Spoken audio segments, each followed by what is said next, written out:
Alright, maybe now that I've had to take a little impromptu moment to try and fix a bunch of stuff that apparently broke as a consequence of me losing my phone and having to get another one just to log back in, which with any luck should work again now. It's time for me to fish around in this logo folder for the logo of the game that I'm going to be stumbling through today.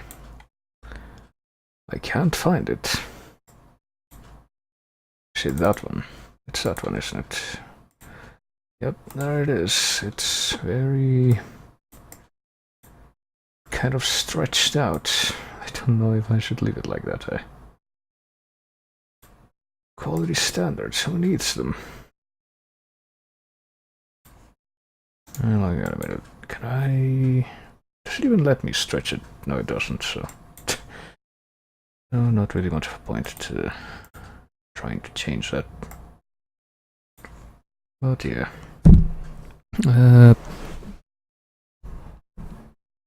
Probably gonna do that, which you can't see me doing, but raising the thing and the microphone a little, so okay. So after however many games I've gone through before, well, it says 11, well, it would be 11 according to if I go by my list, but it's probably been more than that, because I've encapsulated a couple of games that are really more than one into one item. But this has led me to almost get to the end of the initial sort of Castlevania classic style era that I've organized into my list anyway. Doesn't quite match up with the general release dates. But around this time, there did come a thing that many consider to be the best Castlevania ever to be released.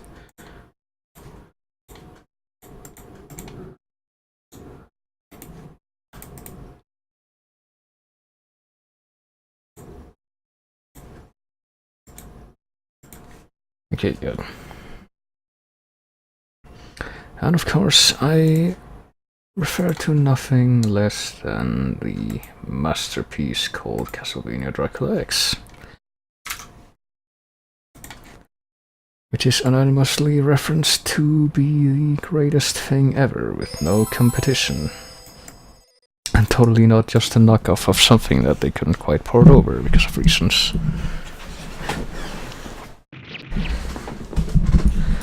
And I think you're about to find out why.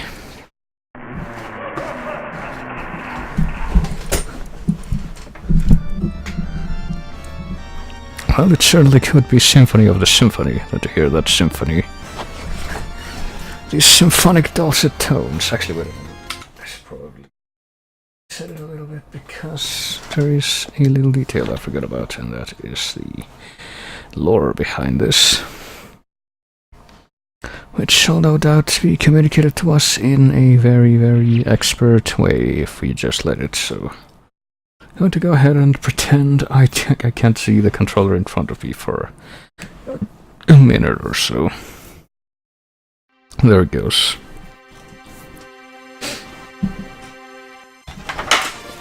Oh boy. Oh boy. Transylvania in the Middle Ages. You know, the Middle Ages, otherwise known as the late 18th century. Which is, you know, totally falls into the Middle Ages period. People of Transylvania had grown accustomed to their peaceful existence. Their famed hero Simon Belmont had sealed the fate of Count Dracula several hundred years prior, even though, you know, according to future installments in the franchise, he would revive several times between that time frame and this one. Also, that face is great, isn't it?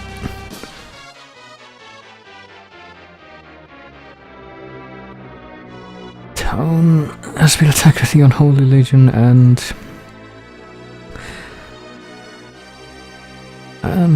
he decided to kidnap the people who were important to this guy who invented a scale to measure the impact of earthquakes. So of course he shall send Dracula to eternal damnation once and for all.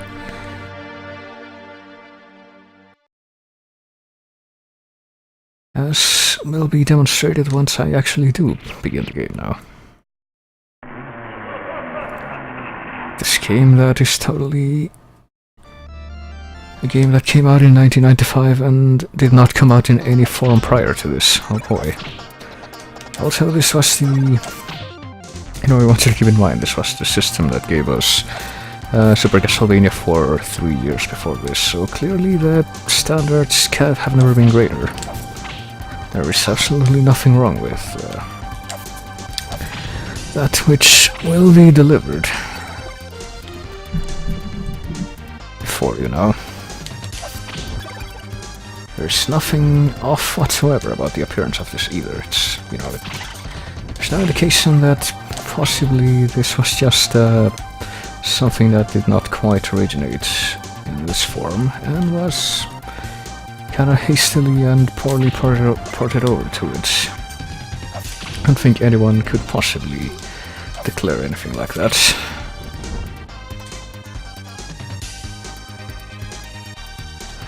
No chance. Also no chance whatsoever of failure when, as you can see, the bats, even when you can see them, are immune to the weapons. Until they decide to actually come after you. That's a great design choice.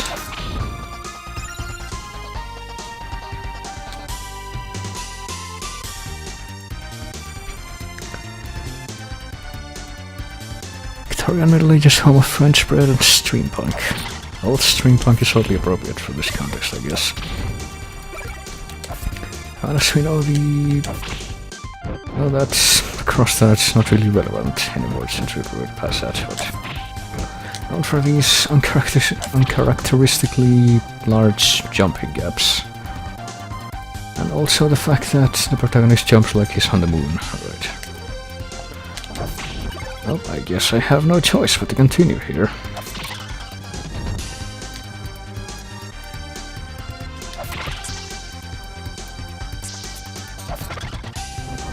Yeah, better not get japed and make an erroneous choice of sub-weapon, because there's something very, very special you can do with the sub-weapons in this one. Might it have something to do with that that bull that just showed up quite egregiously out of nowhere back there and is now chasing us? And that is doing so in spite of clearly somehow being able to calmly walk over these pits that we have to moon jump across.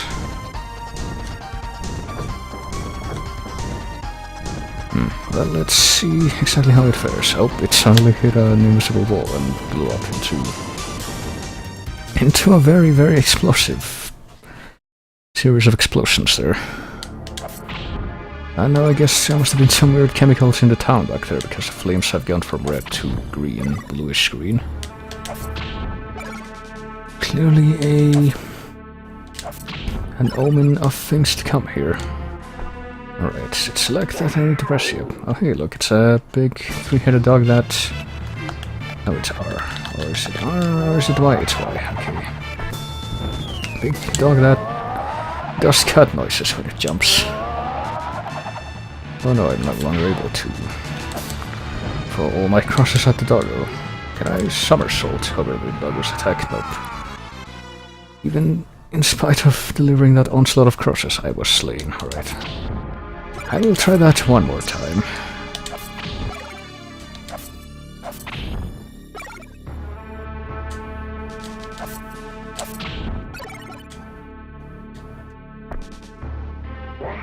Yeah, there you are again. And that time that did not hit at all. That's a great sign. So yes, let us use our ninja somersault. That is clearly a trademark of the Belmont name too. Make short work of this panther noise-making doggo here.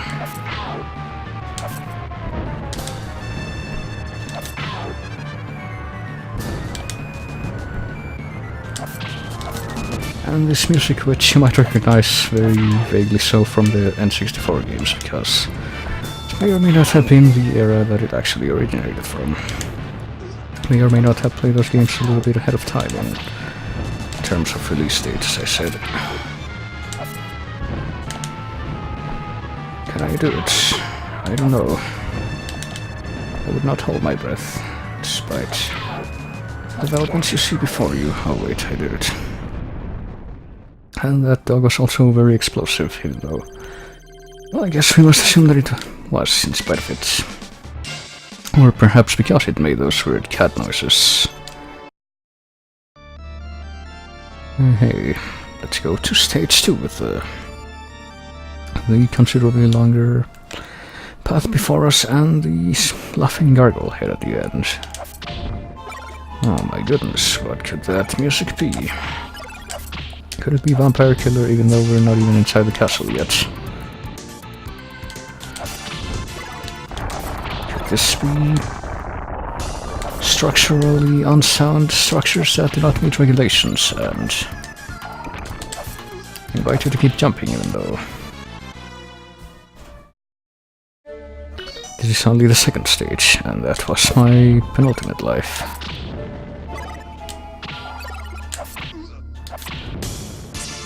I wonder if it means anything when if it means anything to you that you might be able to divine. That Victor here does not appear to have any sort of access to special vampire hunter powers. And that in spite of that, one full step means death. One full step such as that, evidently. And one of the mermen was apparently looking at the camera right as that final death occurred. And I say final death quite frankly because, alright. So that was Dracula X, that was not the actual game that I'm going to be playing now, because that was, as I sort of very unsubtly hinted / declared, that was actually a fairly poorly received ported over version of another game that came out before. That's actually a pretty good game. And actually one of my favorite Castlevanias from this, well, that play in this style. So let me go ahead and load it up because this only came out for the fabled PC Engine, which was a Japan-only thing, at least at first. Well, I say at least at first because it eventually... I think it was possible for international people to play this if they used the Turbo Duo, which was originally a thing I think that played TurboGrafx and Sega CD stuff, but I think maybe it might also have been able to play these games despite the region differences, but I really don't know, so here we go. It's time for the greatest Castlevania experience ever.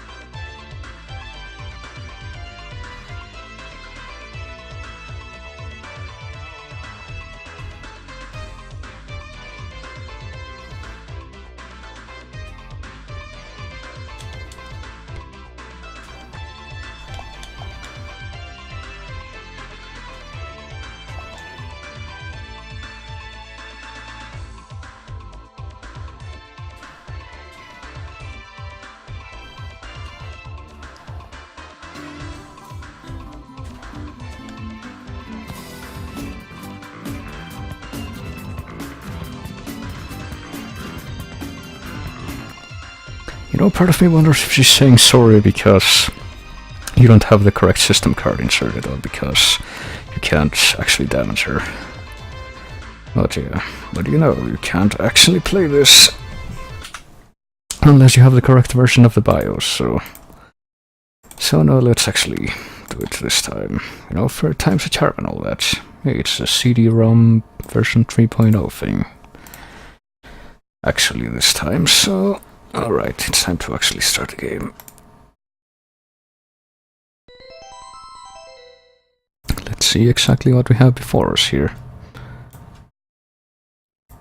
Vor langer Zeit lebten die Menschen glücklich und zufrieden. Niemand bemerkte den Schatten, der sich langsam über ihnen ausbreitete.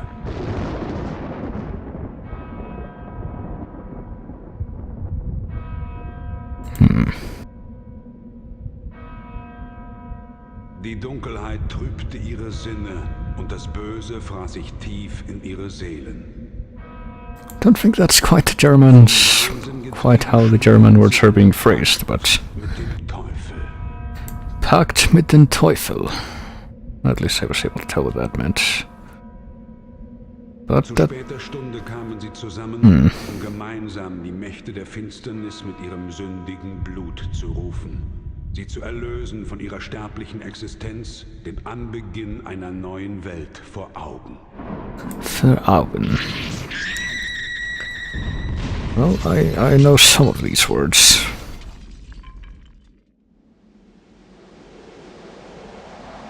So I guess this intro is a little bit like the one from Dass nach 100 Jahren das Böse wieder Fleisch geworden one from the original version of unsterbliches Geschöpf der Chronicles, if had to compare it to anyone.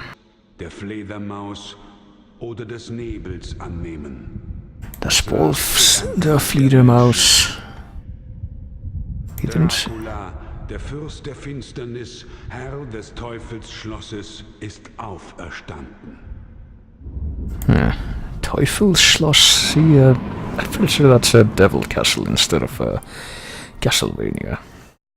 I'm actually kind of wondering how a German speaker would say Castlevania, but yes, that there is the intro. I don't know if it's gonna play a different one if I leave it alone, but I intend to find out, cause it's about to happen. Okay, yeah, there it goes. Looking quite a bit more inherently anime this time.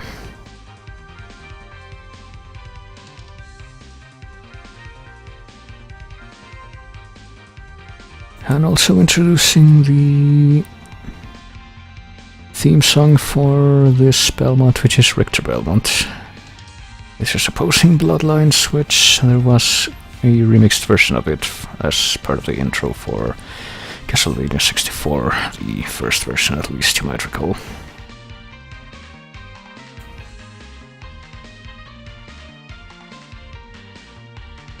Richter, who, because of his involvement in the game that, well, in the sequel to this game, which is the one that everyone knows, would go on to become one of the more notorious Belmont characters.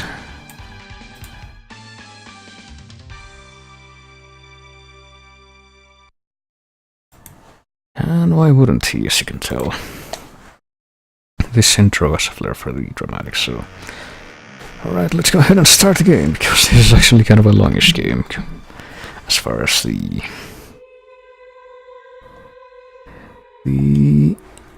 games of this style go. And as you might have been able to tell back there,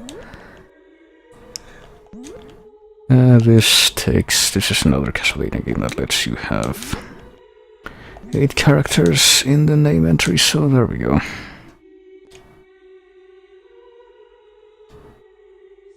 Right now we have no options except game start and tactics and the sound test, which I think is kind of weird, posing blood.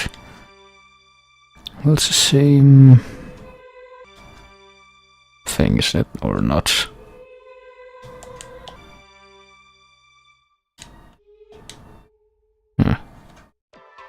Well, apparently some of these will play, but some of them will not. So let's go back then. For some reason, posing Bloodlines doesn't want to play. And what we have in tactics is zero death, but that refers to something that's right at the start of the game, which we haven't even seen yet, so let's go ahead and dive right in. So, as you might, some of you might be wondering, how am I playing this with English stuff if this was a Japan-only release? The answer being that this is a modded version of that ISO that replaces the text with, English text and some of the audio clips with I believe some of the dubbed versions that they made for Dracula X Chronicles, which is a remake of this that they made later on for the PSP. So let's watch this intro again, I guess. Let's watch Benny Connor's grave, or whatever that was. Let's watch the armored people with apparently defiant faces as part of the armor, just wrecking the town. And here is Mr. Richter Ninja Guy. With the whip, which is apparently always chain whip this time, even though... And it has a Morningstar thing all the way in the front. Even though sometimes a vampire killer whip is... like starts out made of leather and then... it kind of turns into a chain whip as you get upgrades for it. But here we are. Time to actually begin the game. Yeah. As we are in this carriage. In the prologue, which you might be wondering. What really is there to do when we're just driving a car to... Oh, there's your answer right there.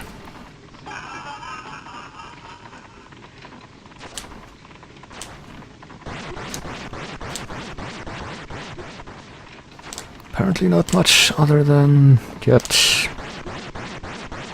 systematically destroyed by death here. I couldn't quite make that out, but okay.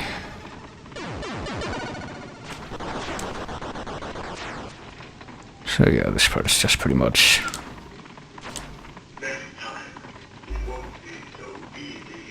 Next time it won't be so easy, I think he said.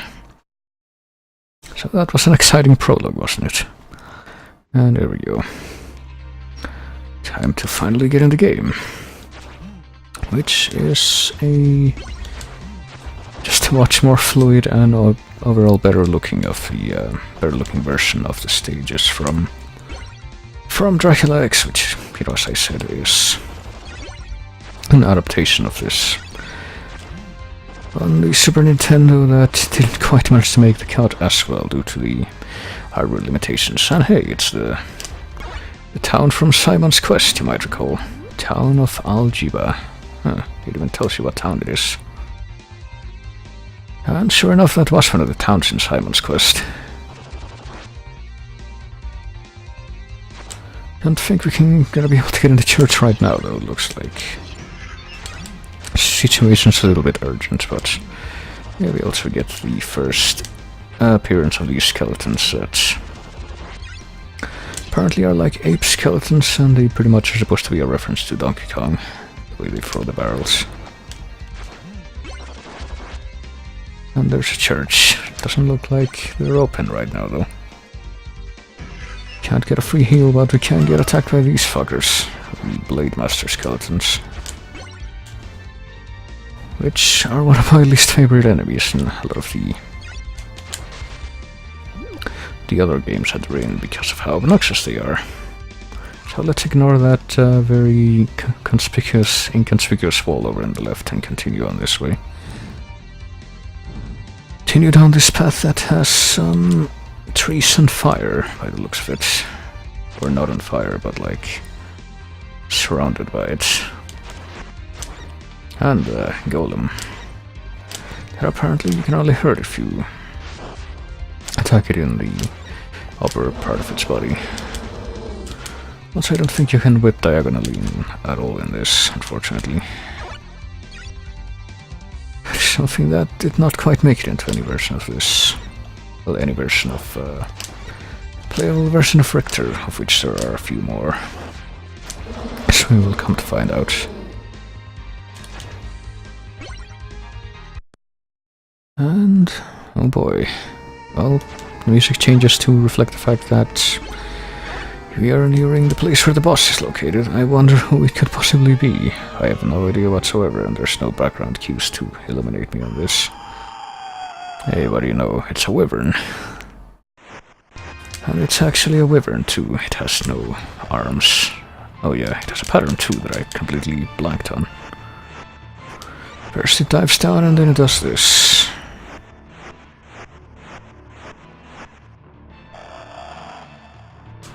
And pretty much never does the same thing twice in a row, so there's that.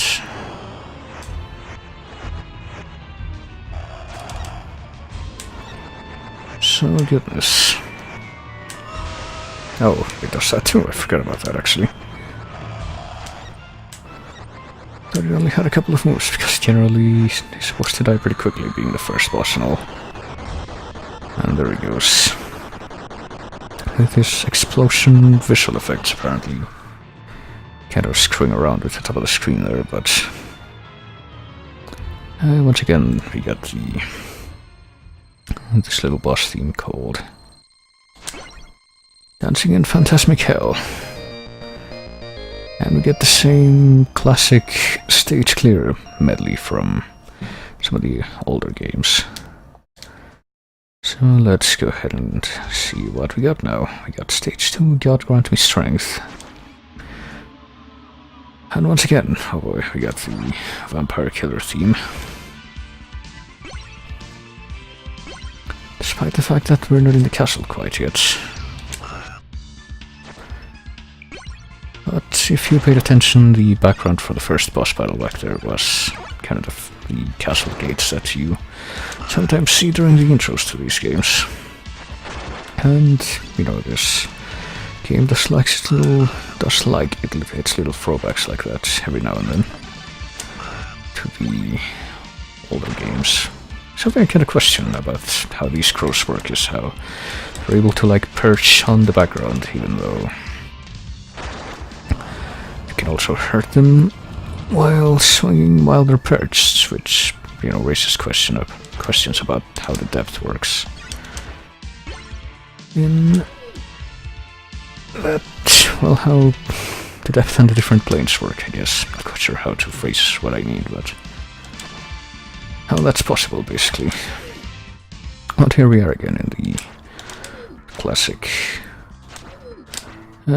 opening castle corridor level, and it actually mixes in the part of the music from the second stage in Castlevania 1 if you listen closely. Maybe a few more too, I don't know. Just kind of going by ear right now. And once again we got these peeping eye enemies. But the Bishop did not, like even in this form, you know, where they're an orb with a tail. They actually fly around kind of freely. Pretty sure even that version of the peeping eyes did not quite make their debut here. Pretty sure that was a little bit before this. And if I'm not mistaken, we're about to get another little throwback to that other... oh shit. Okay, that was close. Other version of this that I was playing at the start. Yep, here we go. Except this time it actually makes a lot more sense and has a lot more build up to it. And now the behemoth is purple for whatever reason. Also we get a key. Oh boy. We get a key and... I think we might also be able to like do the item crash with the key. Which just... it doesn't even cost anything. Because it's just like... question mark. What do we use this for? You might be wondering. Why do I want this? If we got other weapons at our disposal that help us not die like we just did. I suppose we'll find out at some point, but for now, let us simply try to continue and try not to get caught by the never-ending hordes of zombies that advance upon you.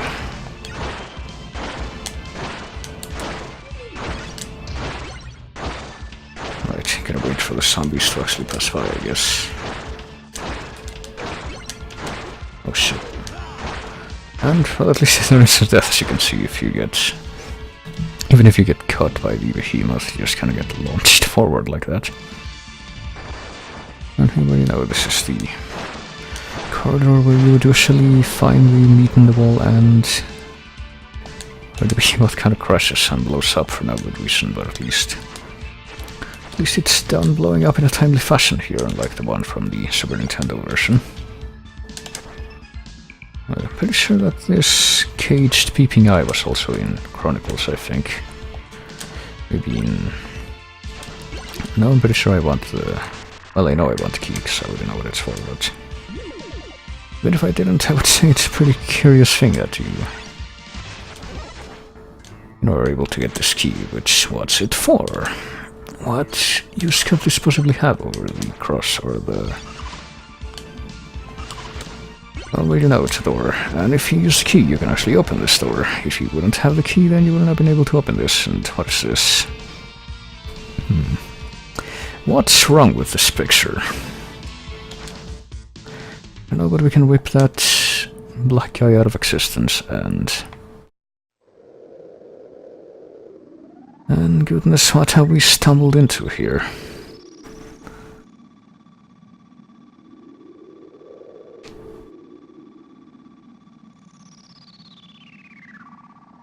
Was he rising up or was she falling down? I still don't know.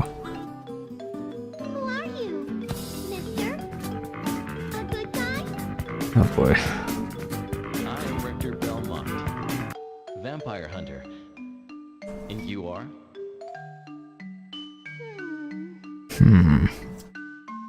I see. That's a good name.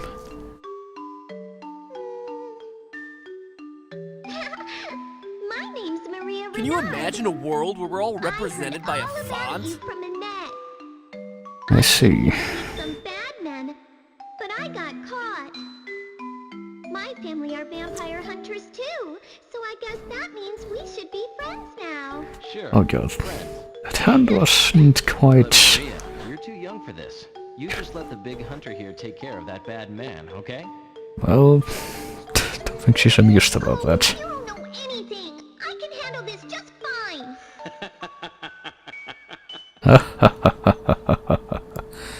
No comeback though. So that was us rescuing Maria.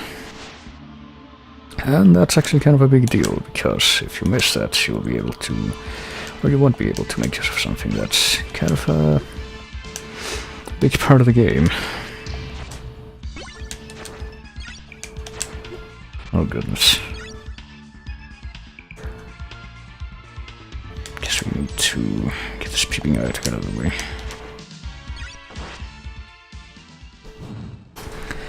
Gee, I sure do wonder what could come up here, given that the music just faded out. Oh boy, look at it. It's the place where you fought the big bat in Castlevania 1, but it's even more ruined than it was in that game, and there doesn't look to be anything here. And the breakable block that had the number 2, Roman numeral 2 thing in it, it now has a big heart.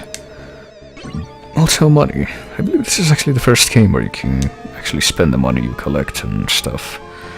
But hey, we only have half our health bar, so surely this will be no problem. Let me go ahead and see if I can... there we go. Yeah, there we go. That's how that works. Oh no, it's a furry by the looks of it. I mean, he does look like he's covered in fur.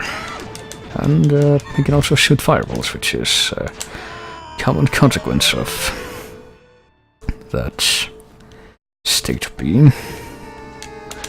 Unfortunately for me, I was not well versed enough to destroy him, but...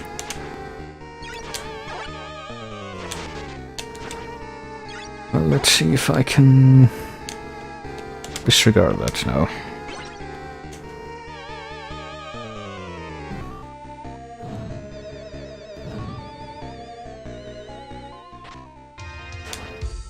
Okay, let's begin by not getting destroyed immediately. I say yes, I get destroyed immediately. And it happens time and again.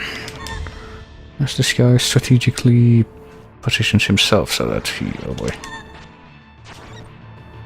So that he's just out of reach of you. So I think it kind of turns into a damage race depending on how you play it. Or how he plays it, I don't know. Oh shit.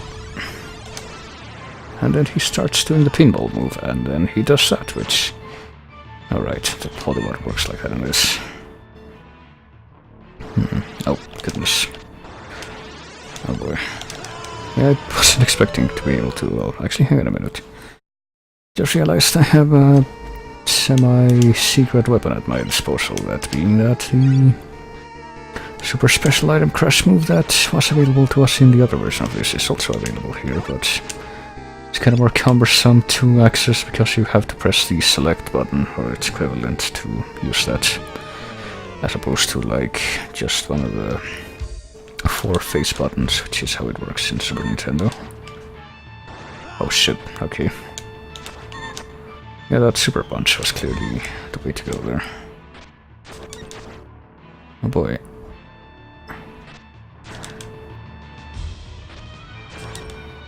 Don't think we can go any faster either, which doesn't really help. Oh boy. I saw that coming, but then this happened, which, okay, you can snap him out of that. At the very least there is that. Oh shit. Ah. Okay, there we go. And of course he does a suicide move, which can and will hurt you if you're in range of that, by the way.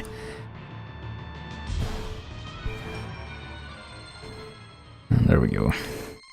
After that destruction of public indecency, we have cleared the second stage.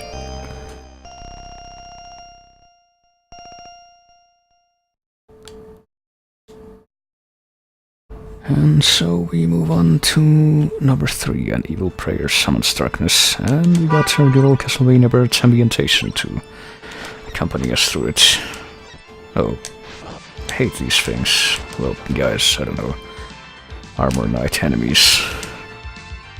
I hate them in all versions of them in every game that they're in, but I especially hate this version because, you know, generally the arcade-style versions of these enemies are harder to deal with, and this is no exception.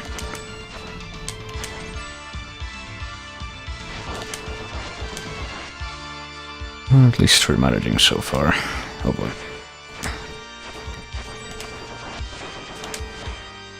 I suppose it's good to make note of the fact that they die in 4 hits. I think they can also like try to poke you, yeah, from up there.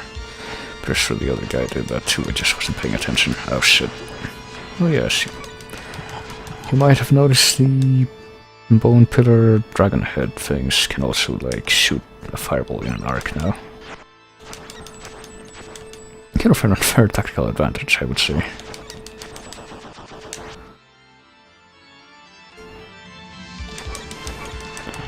Yeah, but at least they die in 3 hits, and at least, you know, the fireballs don't have more than 1 tile of standing room effect. That would have been really unfair if they did.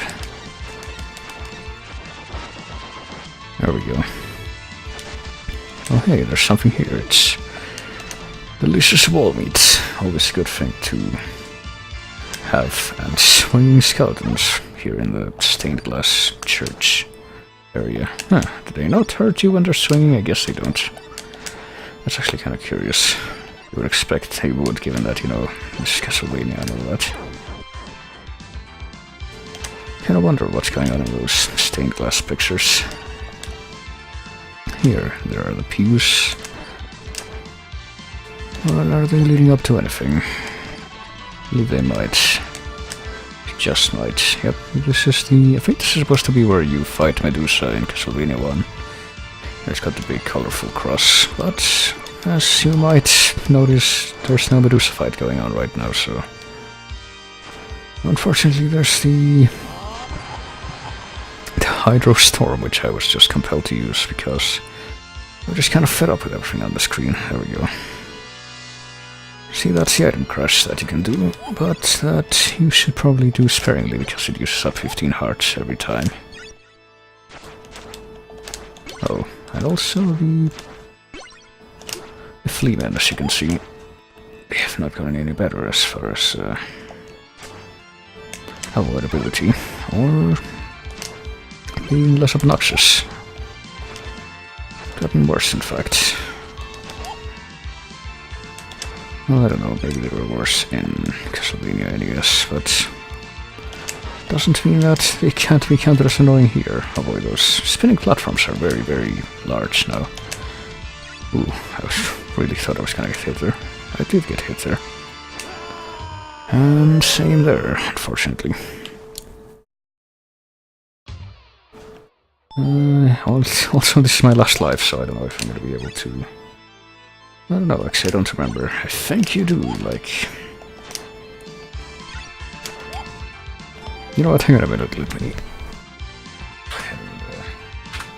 make use of this, because I don't really want to replay parts that I've already done.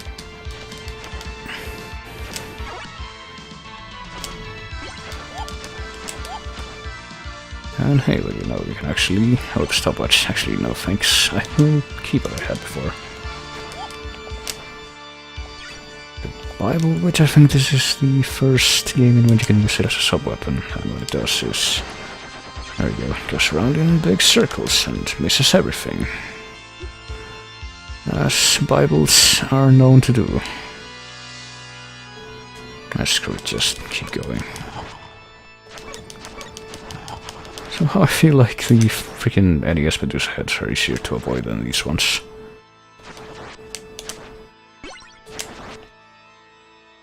I feel tempted to attribute at least... oh, hey, I got an extra life. And there's meat.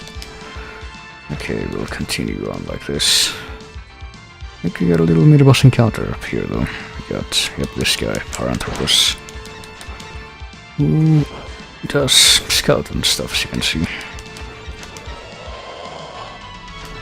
He throws the bone, he swings at you with the bone, and then he jumps at you. I think he just kind of keeps doing the same stuff in the same pattern. Just gotta be mindful of that, and you know, the animations he does. He kind of has to tell for each move, and eventually he goes down like that. There we go.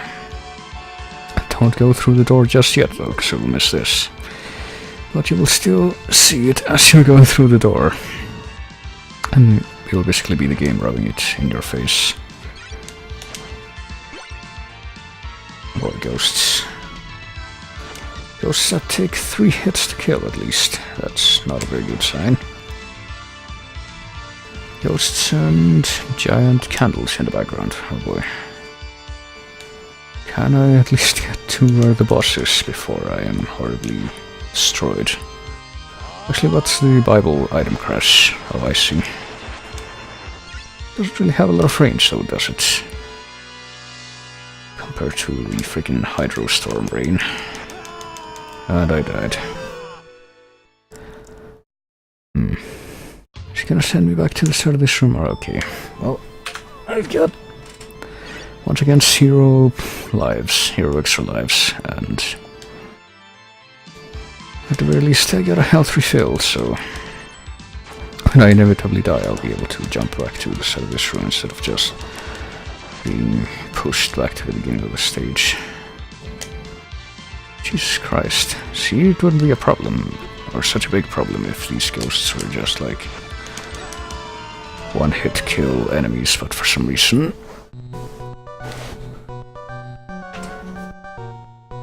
yeah, let me see. If I say continue, then it'll just send me all the way back to the... yeah.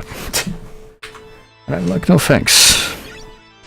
So let's try and get through this screen without being horribly destroyed, I guess. And fail.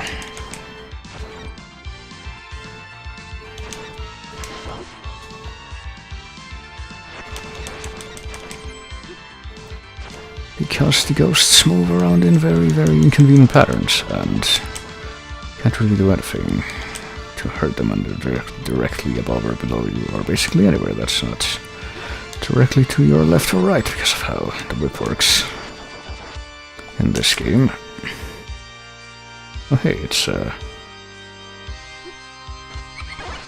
some guy with who's very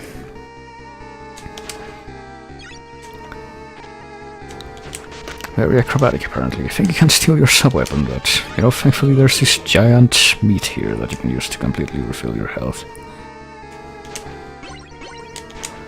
Also George Washington's portrait, and apparently his corpse, which you can just push off the chair like that. Who knew that he went to Romania before his death? George Washington with a Hugh Hefner smoking jacket too. Alright, so there we go. Let's see what kind of wonderful challenge we have here. I think I know what it's gonna be. Well, we fought a werewolf in the last stage, so what better way to follow it up than with another... not really an animal-man hybrid thing. AKA a minotaur, oh boy. Whose moveset is pretty much recycled for... oh. Okay. For every Castlevania game in which minotaurs make an appearance after this, pretty sure. And he rips up the floor tiles, and if you pay attention you can actually see that. The floor tiles... oh shit.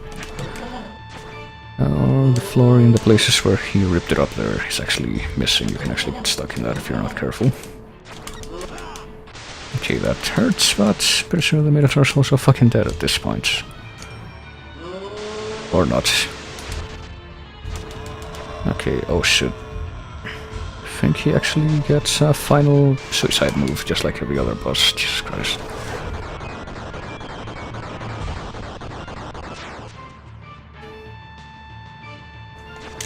And there's also this statue on the right side I could have jumped on, but I don't know if that would have helped me escape that final suicide move.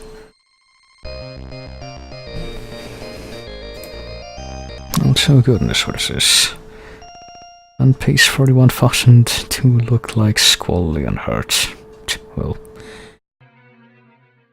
if that's him in the pictures, I don't know if he succeeded. That's pretty much the extent of my comment on that.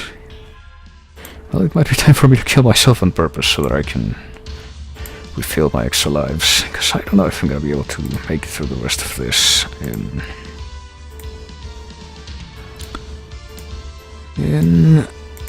one life. Unless I like cheat extensively.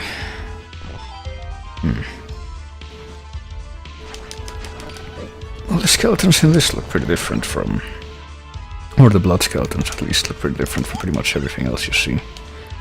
Like the sprites for the blood skeletons in pretty much every other Castlevania come from Chronicles instead of this. Which is kind of funny because a lot of the sprites for the enemies in other Castlevanias that come after this are pretty much lifted wholesale from this game. Starting with, you know, the game that is a sequel to this game. That I am kind of reluctant still to mention by name because... okay, let's have Jesus kill this dragon for us. There we go.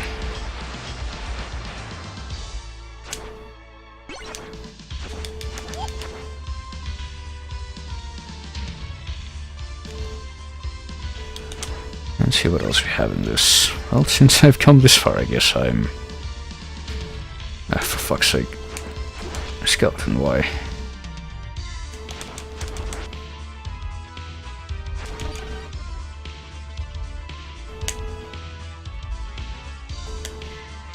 Oh boy. Let's get over here. Yeah, there we go. So I can kill you.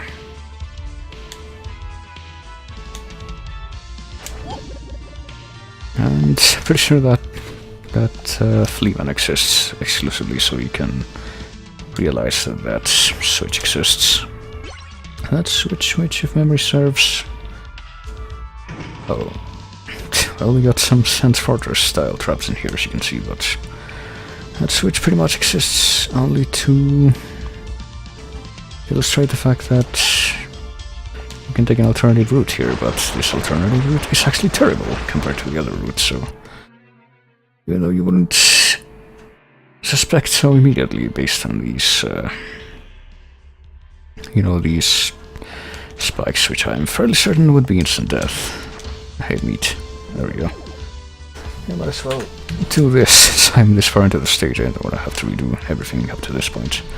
Hey, Jesus, you know what to do.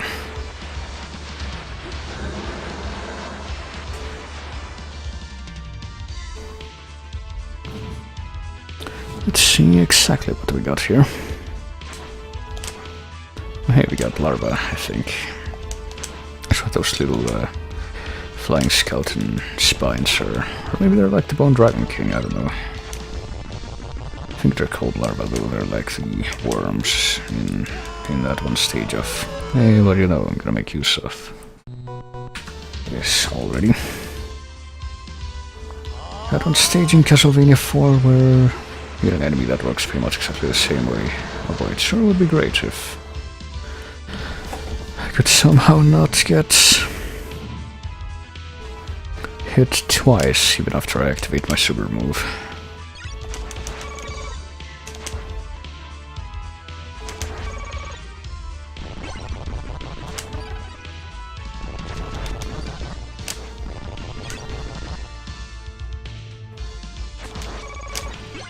So I guess you gotta figure out the sort of wave pattern that these things move in so you can avoid getting hit by them.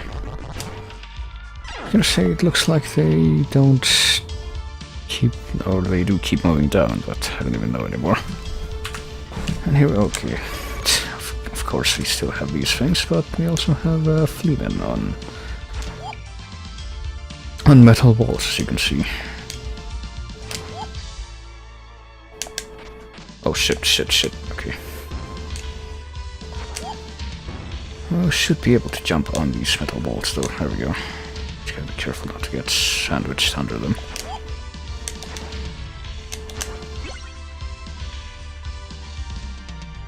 So what exactly do we do here? We need to jump on a ball and then, yeah, I think that might be it, but... oh shit. Okay, gotta be careful not to have that happen. Okay, no, it didn't quite work as I was kind of hoping it would. Also, I guess from the looks of things here, it's actually a staircase. Jesus. And it's very, very hard to jump on these things, I see.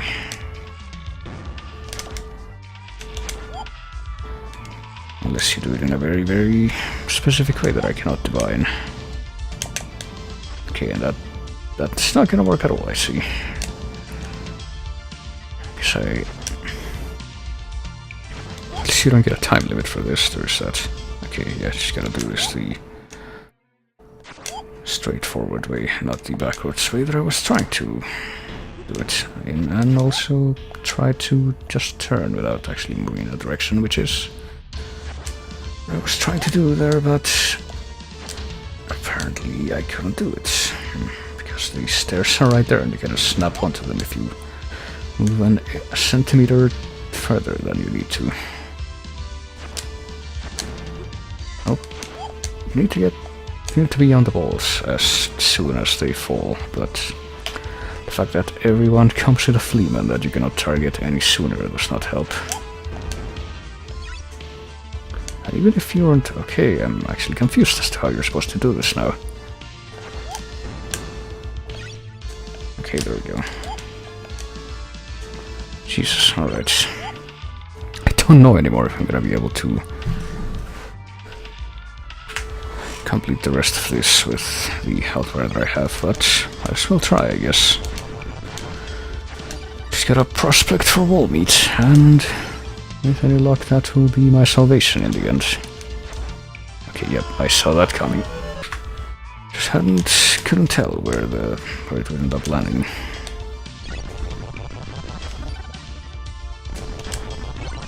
What happens if you go down here? Is there any... I think this is the end of the other path that you could have taken to get here, but that I didn't because it's actually worse, as I said. Even worse than what we've just witnessed, so... okay, that thing is not gonna land to the left, so that thing is gonna land to the left. Better stay on that path, oh boy.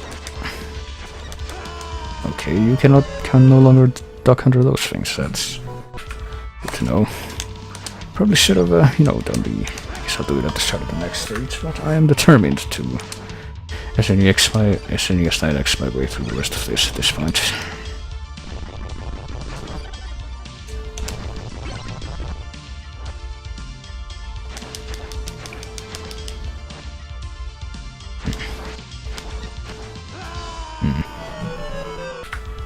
Okay, and I am very, very loath as to how those speeding eyes function.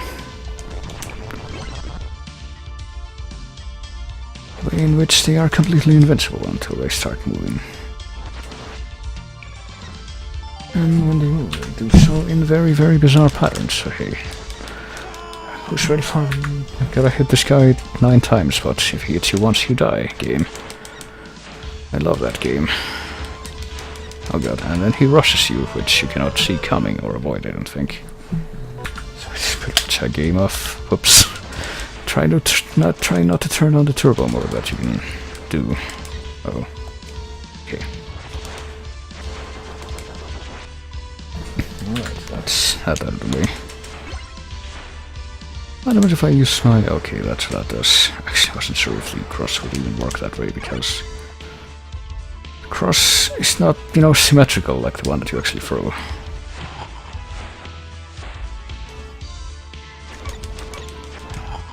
There we are. Of course, you gotta remember there's still this guy up here.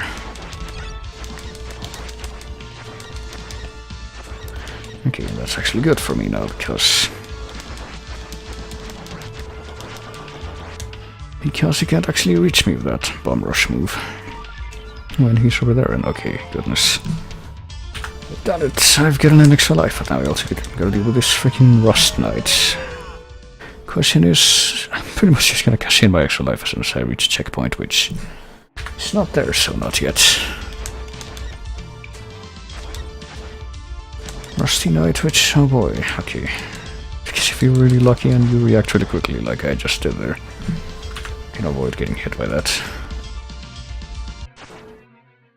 And you can disrupt the way in which these things move, which is pretty much how you're expected to get past them. Pretty sure. Oh. Oh, I'm pretty surprised that did not kill me, but then it did.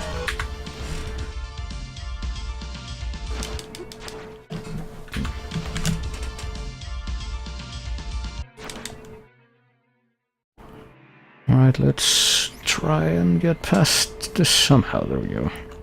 Even if you actually change it. It's really kind of nerve-wracking trying to figure out how to...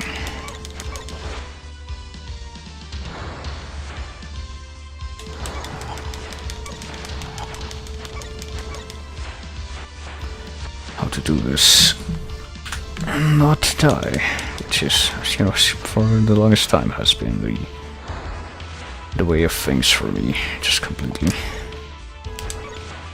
Oh, goodness. Why are you launching stuff at me without my permission? There we go. Not that I would give it to you anyway, but okay, here we go. Get another split in the path here, but I'm pretty sure I just want to ignore the potential split that you get here when you find this bomb that just hidden in the wall, and it just destroys the rest of the wall, thereby enabling you to keep going right. But I'm not gonna do that because the boss is right here, I'm pretty sure, and we should have some way to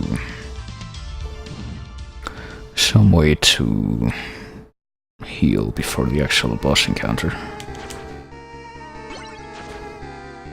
Don't know what I want.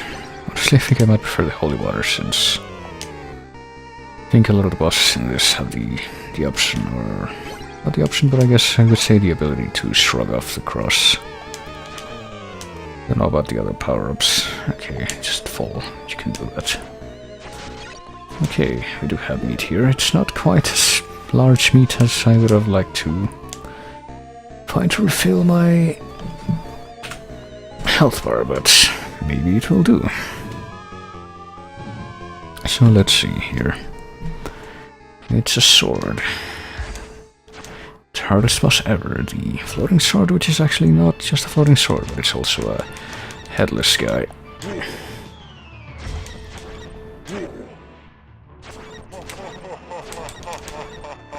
Headless guy who also makes you green and grey for some reason. Okay. And I guess we'll keep doing so if you try to escape. Oh. And it also makes you move very slowly, and oh, that does hurt you when it hits. That's not good, oh, because it hurts quite a bit more than I was even expecting.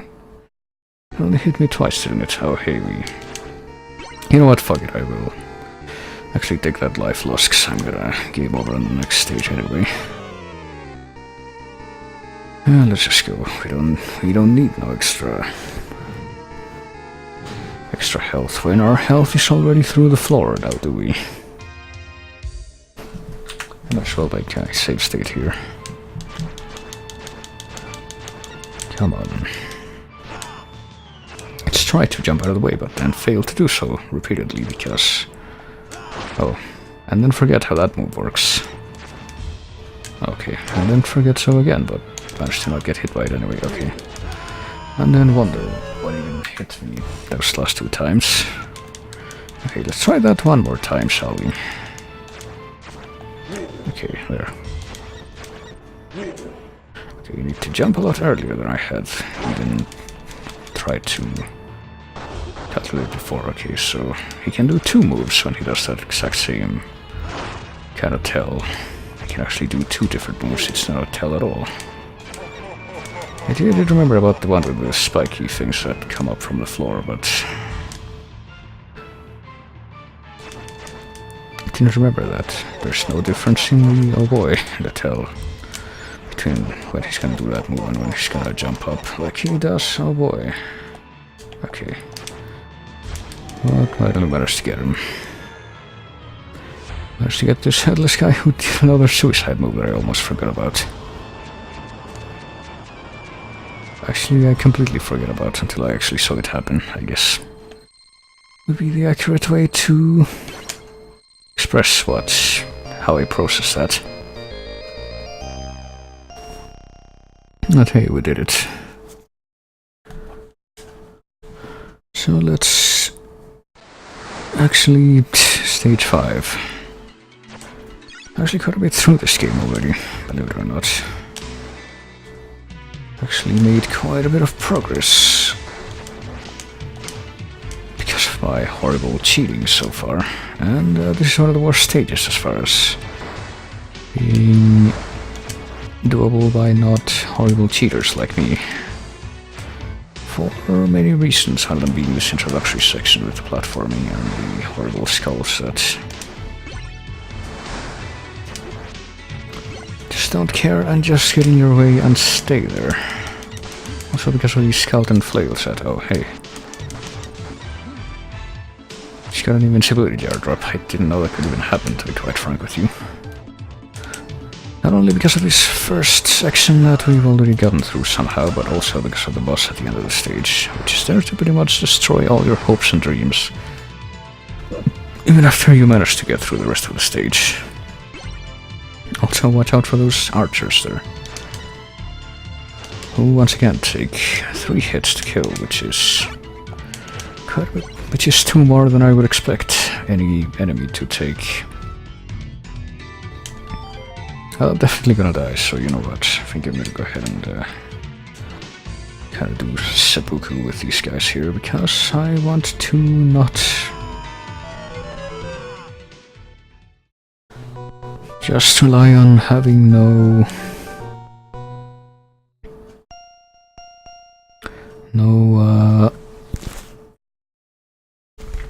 spare lives whatsoever until for the rest of my playing time, but we're gonna get right back into the game, but first let us take a look at what this screen looks like again. You might notice a few different things about it now. One of them being this. Leave it to me. It does exactly what you would expect, but I'm not gonna mess with that just yet, and here you can see what the boss tactics are. Or what the tactics are. They are boss tactics, as they're, you know, the words that I just said indicates. And you can buy tactics for all the bosses that you've encountered so far. I'm guessing you don't actually need to have beaten them to unlock them, since that would kind of defeat the purpose. But let's take a look at the ones for death in the prologue, which is, you know, the one that's already unlocked right at the beginning. Just to kind of show off what that's, or how that works.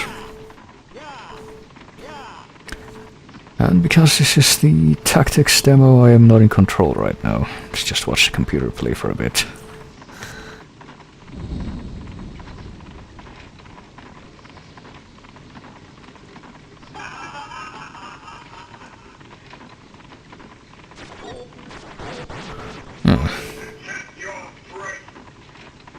Time to test your strength, is that what he says? I guess.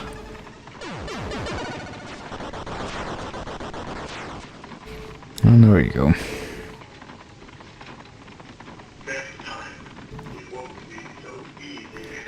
Wonder why death just didn't keep going there. I mean, hurt a couple of times, but that's assuming that the player did good, which, as you might have, been able to tell, is not so easy, also. You see, you got a continue counter that's not so much a continue counter as much as it is a game over counter, I guess. So even if you don't continue and you instead just exit out to the menu, it's still got a... it's still got a 1 down there. And you might also be wondering what that thing in the lower right is, which only has Maria standing on it right now. That will become evident in time, but let's take a look here at the stage select screen, which... if you scroll back, you might be able to notice some things about it, like... you can see that the way into which it connects to the stage following it is by showing a picture of the boss. And that kinda might give a little bit of a spoiler as to who the boss of the next stage is, but you might also notice that there's 2 such pictures here in stage 1. What exactly could that mean? Well, as I said, much like with other of the things here, we will find out in time, but for now, let's just hop right back into the stage that I just seppuku'd out of and actually, progress through it. Devil flies by night. I wonder what devil that could be. As we all know, there's a lot of nocturnal flying devils in Castlevania. It's not like there's any iconic ones or anything. So clearly I have no idea what that could possibly be referring to. Especially with these fucking skulls that refuse to go up high enough to be hit by me. And that flail guy that can hit me even when I'm all the way over here. Which is fantastic. And then he just takes 2 steps forward and kills me immediately, okay. You know what? Oh boy. I forgot that was there. Alright, I guess we're gonna do this again. But this time without the... the spiel that I gave on the menu screen afterwards.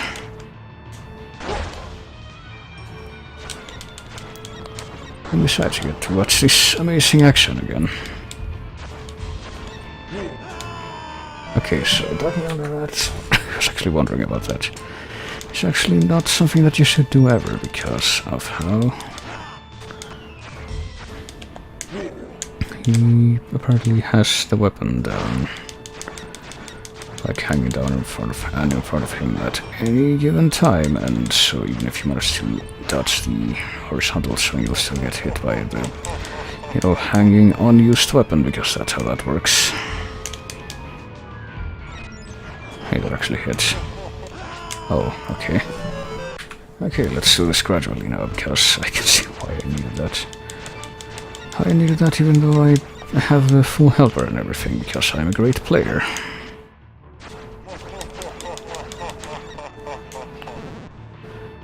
I don't even know, how precisely you're expected to dodge that. Okay. It's kind of weird. Trying to do the item crash, even though I have 15 hearts, it just doesn't work for some reason. Okay.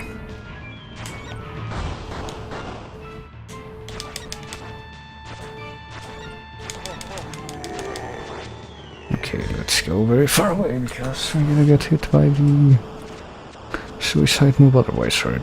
I guess if we're far enough away, it just doesn't spawn. Okay, I will take that. You know what, let me unlock the very, very special version of the... the stage complete fanfare, and then, oops, I tripped and fell into the water. Okay. Let's just continue now instead of going through the menu.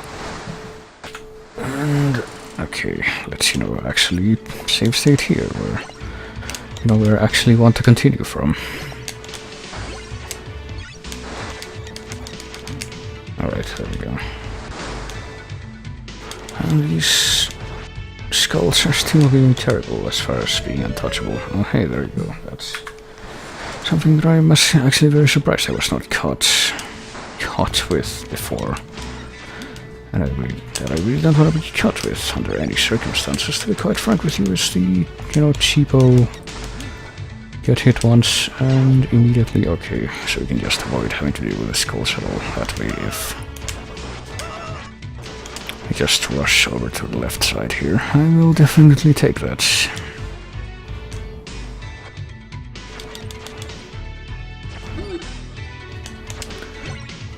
Okay. And now that I'm actually, I've got more than 0 extra lives to work with, which I guess I will upkeep for as much of the rest of the game as I can. I can actually show off what happens if you... Well, there's speed that you can skip if you do what I just did there, which is just immediately go over to... start breaking all the blocks, but you can also find this secret area down here with the machine that spits rocks when you hit it, and then eventually it spits out a 1-up as well. I think we might have just ensured that we will never get off this ship by doing that, but oh well. Perks of, or quirks of having to fuck with engines, I guess. So let's take care of these marksman skeletons that I'm pretty sure is their first appearance in this game as well. Thought they're supposed to like reload in between every shot, but I guess not. Not in this one at least. And I think we actually skipped the part with having to do with some archers or not. Never mind, this is that part right here. So let me go ahead and go into full-on save scum mode, because yeah, like... You might have guessed this is one of those games where I'm not triggering any like Game Genie style cheats, so I have this as my recourse instead because I'm not actually a good player. I'm actually terrible at these arcade style ones. There we are, and actually this next part here, you see that painting in the back? It's, I think that's supposed to be a Spanish king or something, but the reason I save state right here is because I'm pretty sure that if you get hit by that guy at all once he comes to life, and he grabs you and does that, and it's an insta-kill, but something I don't think I've ever actually seen before, because it's actually really easy to avoid that guy if you just stay on one side here, and just kind of whip him when he gets close. Forget how close he comes. Okay, that's how close he comes.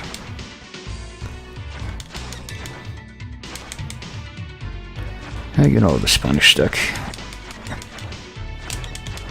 The Ace of Cups. And there we go, that's how you...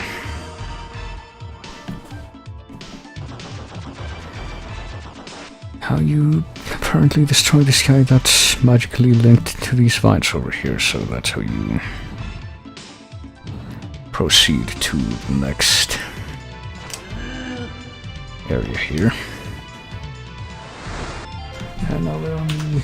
excuse me for a moment, we're on the actual deck. And this is one of those areas that, I guess, just because it's a ship deck, but I kind of feel compelled that, you know what other game that's coming out soonish, and by soonish I mean like half a year, that's directly influenced by this kind of game is Bloodstained, and the demo for Bloodstained that's the only one that's been released to most people, like bugger people at this point, also starts off on a ship. Like, see that guy, the bow and chain armor guy, is immune to the cross. Just bounces off him. And I'm getting murdered by these goose riding fleamen here. I guess I could. I don't think there's that much left until the end of the stage anyway, so I think I will take that loss. I'm very, very tempted to retract that though, because of how I was actually actively trying to not get hit by the armor there, and yet I was. Oh. I think we should be able to get at least a chance to heal before the boss Sure do hope that's not just wishful thinking on my part. He barely... The armor guy... Okay, he hit him 5 times, there was only 4. He barely even winds up the ball before he throws it.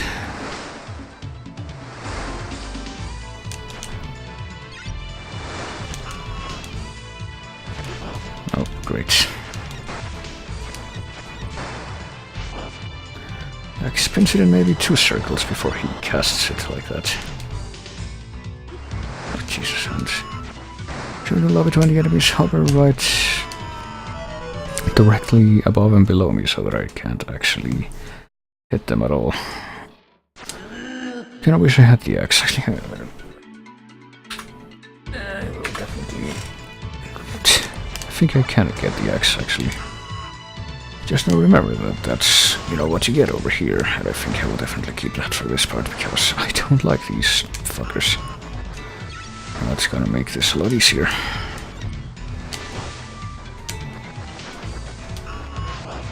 Oh, of course. Okay, yeah. That's kind of weird. So even if you walk into the stationary ball, then you still get knocked back like that. That's an unfortunate coincidence.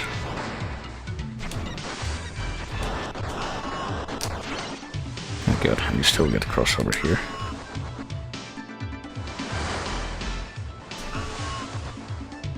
Yeah, it's so much more manageable now that I can take care of these fuckers vertically as well as horizontally. I think one of these might have meat, I don't know. Should be some meat somewhere.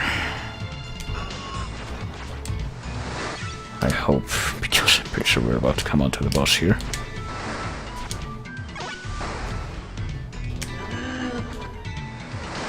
Boss for which I think we're actually gonna want the cross and not the axe. I don't know if we're gonna have a chance to change that, but I think we do actually get a chance. I don't know if this is probably the worst boss in the game for me as far as BWOT without cheating. I think there should be a cross in one of these. Here we go. It's time to fight the first world boss from Donkey Kong Country 2, as evidenced by the fact that we're climbing the rigging of this evil phantom pirate ship. Except it's actually something much worse. We'll be uploading that state many, many times, I expect. Hey, it's our old buddy there. I guess that didn't have an English dub equivalent, because that remains undubbed, as you can tell. Well, there's a couple other clips that are like that, they're not replaced. I don't even like even in some of the official releases of some of the handheld games, there's some Japanese stuff that stays undubbed. Yep, I sure do love the good old sickle rampage. Yeah, no thank you very much, I will absolutely try to... Actually, I'm gonna try to do the item crash, I guess. It's one of those fights where... pretty sure the first phase is actually harder to deal with than the second phase. You know, spoilers, there's a second phase. And I will definitely use Jesus as my bodyguard for this part.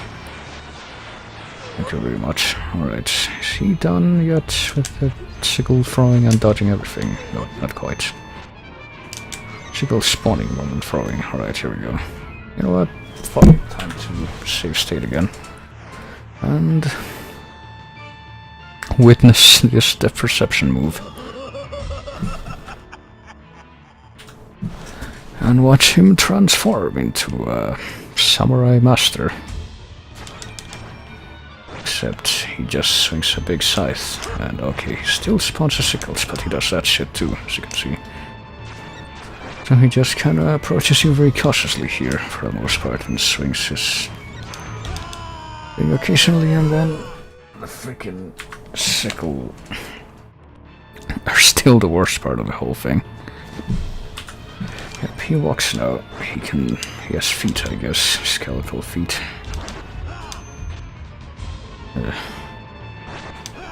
Okay, yeah. So the horizontal reach he has with that scythe is worse than... okay, I wasn't expecting to jump over that. I was trying to whip it out of the air. Oh boy, yep. His horizontal reach with his weapon is definitely greater than mine. Oh god. I don't think you can hit him with the cross either, it just shrugs it off. And he does that, which I forgot he did. I don't know if anybody could see him. I've never even seen him do that. But he certainly does do that. Okay, just fucking get rid of the sickles whenever they appear and... time the attack's good, I guess. Is the key to not dying here. Oh shit. And also don't trigger that by accident, like I just did. Because I was ignorant and forgot that he did that. Well, more forgetful than ignorant, because I already knew. I just chose to forget it at an inconvenient time. Fuck. Of course. Okay, why do you have to have so many of those? I question. And even though it's like... I have like 40% of my life, but it's still dying 2 hits. I guess that's good emulation of old Castlevania style health bar. Okay, time to start cheaping it out even more by doing partial saves, partially through this saves.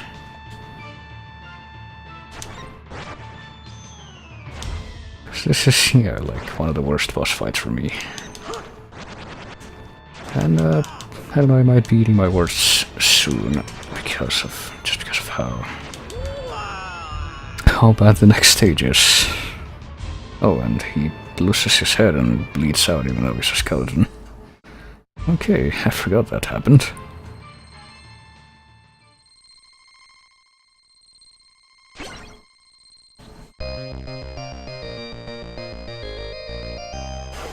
That's actually pretty gory.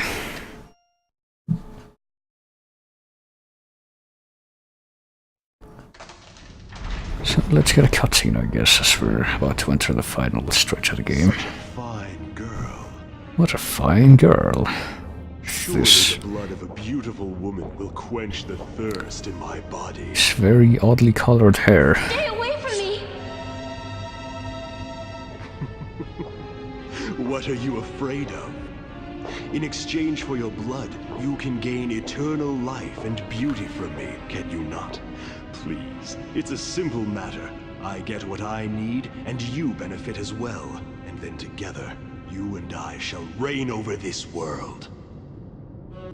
If it means becoming a savage, I would sooner kill myself. As you wish. God, what's with the hands in this? However, what exactly makes me a savage? You don't know My what this existence angle itself is. makes me savage. Is that not the result of this world? Are not all the people of this age savages as well? If so, I should be a shining beacon for what this world wants me to be. The one to lead them. Do you not agree? My Lord Count, Oh goodness. What is it? there are intruders in the castle. I see. Destiny can be quite fun at times. They've likely come to interfere. I hope you'll be in a better mood later.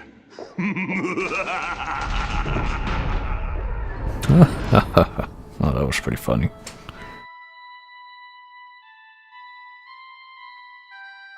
Save me. Victor. I kinda know, this anime artwork looks kinda off-model to me, not that I know anything about art, but... just got that kind of look, that kind of a feel to it. Also, Stage 6. Stage 6, which... Well, it starts off with the pre-boss music, just at the start of the stage, which... Might be an indication of things to come, actually. I don't know. I think I'm gonna keep the cross. And right now it's nothing but a big corridor with nothing in it except these candles.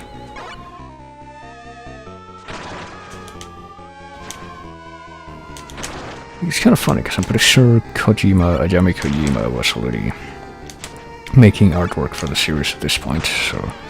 And her art style doesn't really look anything like that, I think. It looks a lot more baroque and less anime. Guess it would be harder to animate too, but anyway, we got this guy here.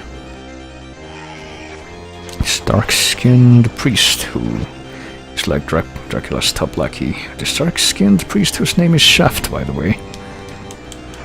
And we got a very interesting encounter here in this stage. Basically got a room where all that happens is you have to fight a bunch of bosses in a row. Oh god, that fireball Homesino knew, I see.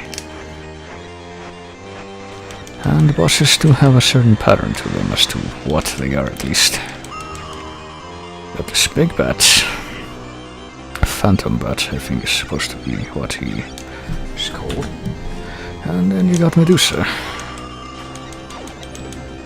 Medusa, who I think does one of these weird moves where she hurts you and turns you to stone at the same time, even though those are sometimes like mutually exclusive in these games, those two occurrences from an attack by Medusa. But not in this one, I suppose.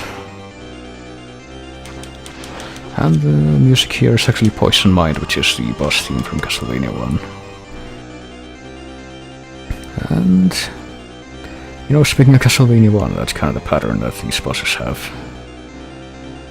They are bosses from Castlevania 1. That was Medusa, the bat, and now here's the mummy guy.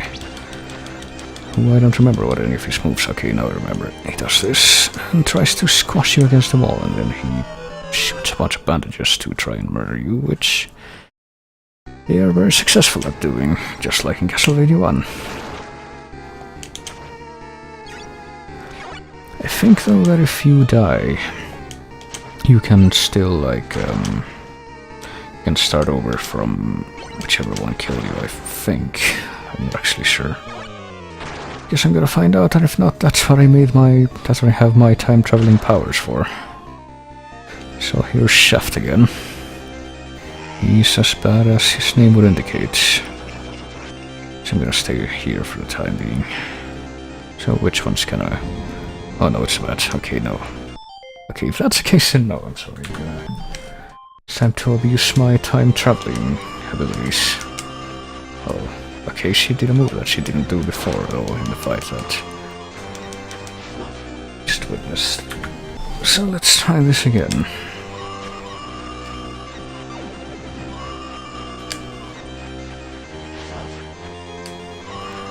Just spam the cross now, I guess. Well, that move being just a lunge across the whole room first, and then a combination of a bunch of projectiles at the same time. That's always a jolly good thing to have, alright. I don't know, I might be able to... There might be something to be said for another strategy that I could use here. Okay. Let's see if I can use my time travel powers to beat the mummy guy. Without being horribly murdered, and not, you know, not take any damage, I guess, because you saw how much life I have left, and there's still one more. Oh. Oh no, okay. I guess there is a secret to avoiding that attack, after all. So, time to make use of that secret. And failed to make use of that secret, as I said I was going to. Okay, if we stand right next to... Okay, I was gonna say if we stand right next to the guy after he launches those, but not when they're so close to him, then we can... nothing. Those things are gonna take forever to disappear, so okay, there we go. I found the secret to not getting hit by that shitty attack. I thought, but... What about now? Okay, okay, now I was gonna say if they're far enough away then. They just don't reach where you are, but apparently they do. Just gotta do this twice in a row. Oh, okay.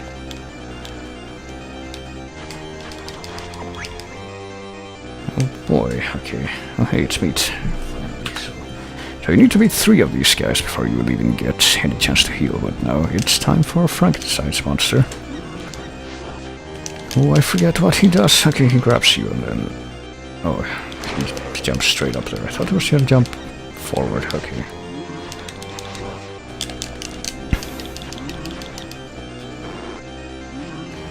Well, he does... there's a modified version of this enemy actually in another game. Let's just jump back in time a little bit and try this again. There's a modified version of this enemy that you can fight in another Castlevania game later, and both in that game and in this game I have no idea how to move to avoid this lightning attack at all.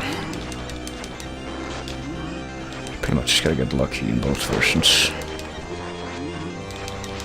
Oh boy, he got to grab me one more time, but then I defeated him. And apparently his head was metallic all along. Who would have guessed? And now I die, I'm pretty sure, because there is one more phase to the fight, as you can see here. It's Shaft himself. He has 2 balls that he manipulates like David Bowie in Labyrinth. I do not expect to survive this. I guess I'll try it.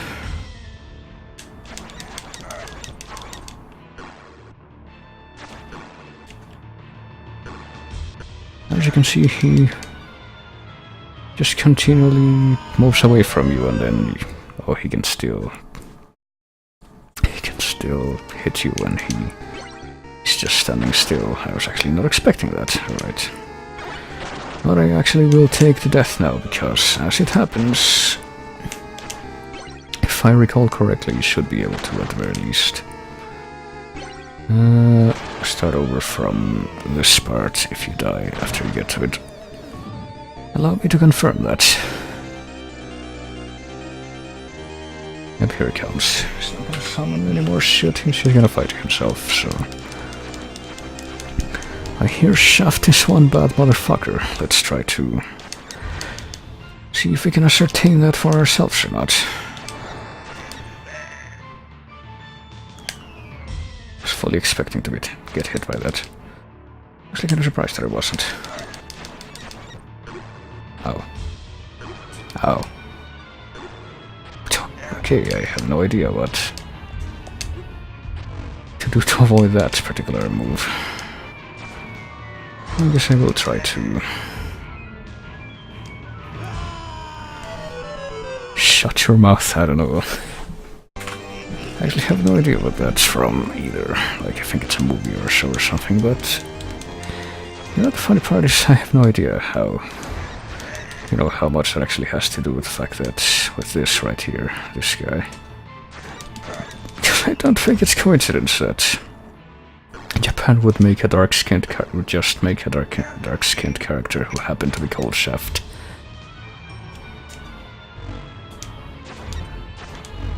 Oh. With very, very noxious balls.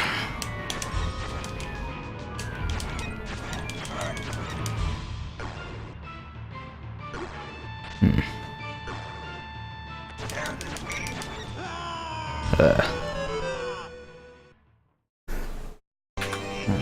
I think I should at least be able to get him without, spamming my save powers throughout the fight like I did with Death.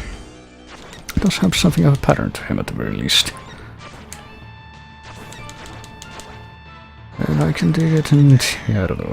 I don't know about this bizarre culture.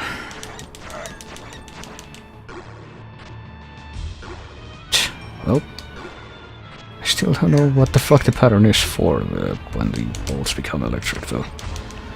They make that lightning charge, and when they freaking... Go ahead and make, you know, a save state nearer to when you can actually start hurting him.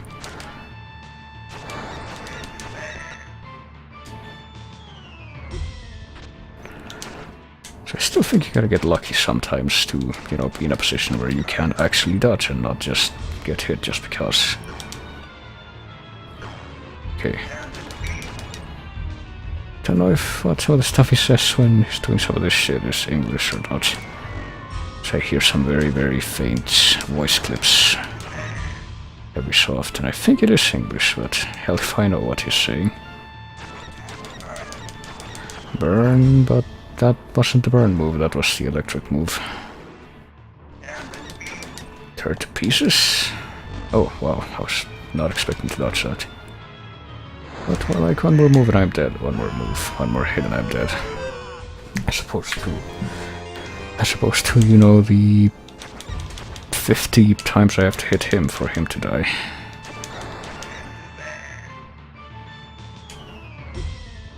Okay.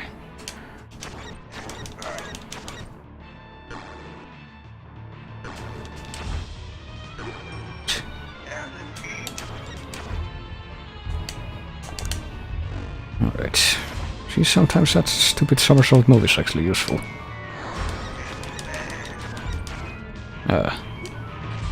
There's no way I'm gonna be able to jump between them there. And then this, I have to fucking play the guessing game as to how... whether or not I'm gonna be able to dodge the electrical ones by being between them or by moving away from them.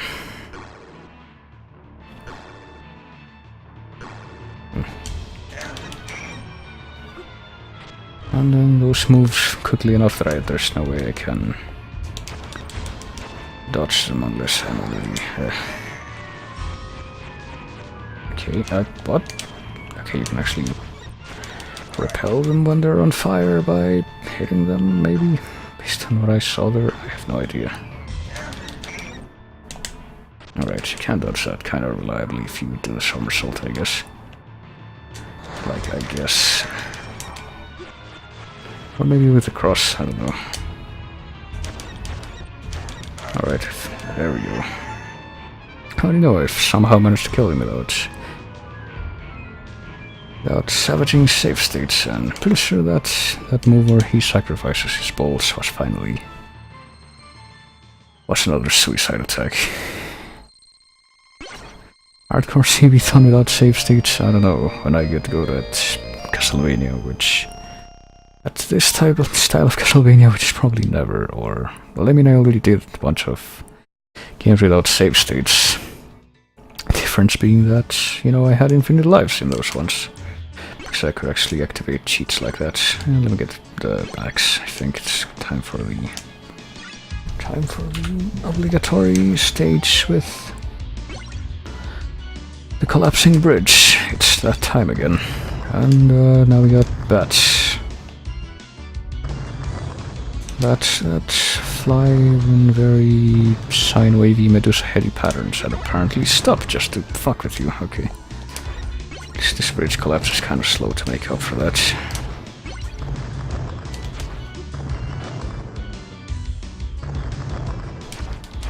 And then the bats with the swords, who also do not die in one hit, stop ahead of you to block your way.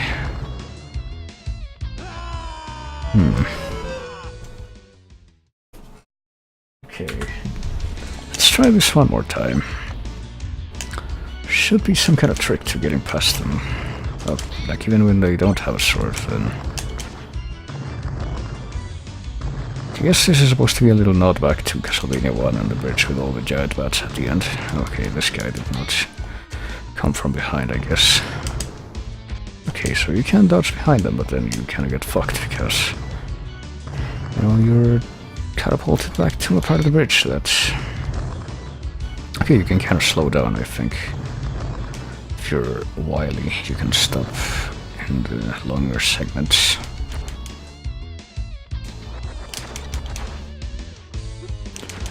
But the bats keep coming even when you're not moving, I see. So, Probably shouldn't stop there for too long after all. It's just a matter of dodging the bats are behind you and the bats are in front of you, which is far easier said than done, as you can see. Not exactly easy to survive this onslaught.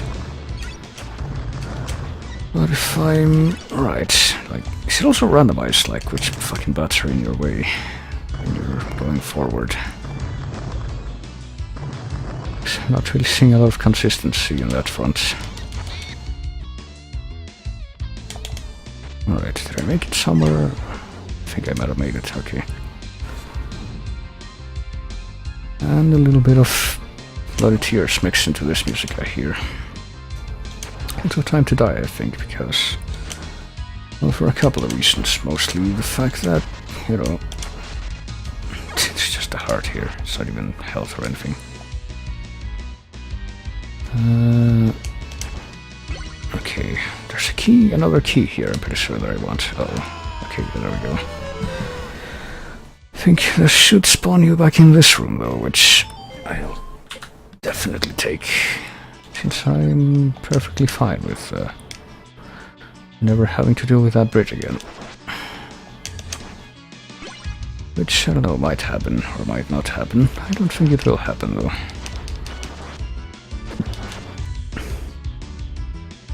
So I think these skeletons are not going to get down to where I can actually deal with them before going forward. So that's a shame.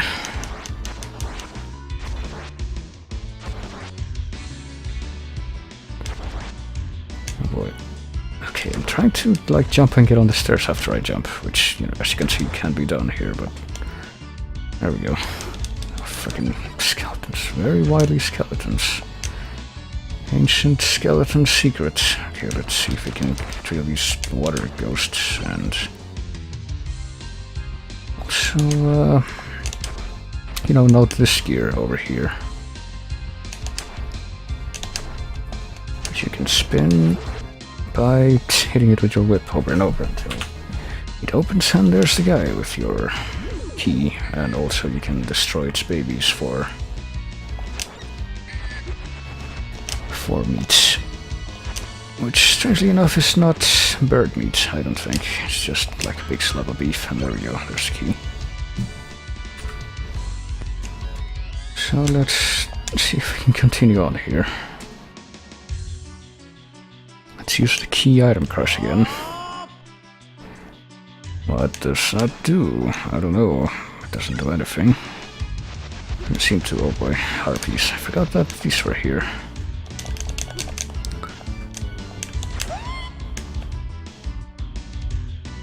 I can't go through there, so I have to go through the harpies. That's great.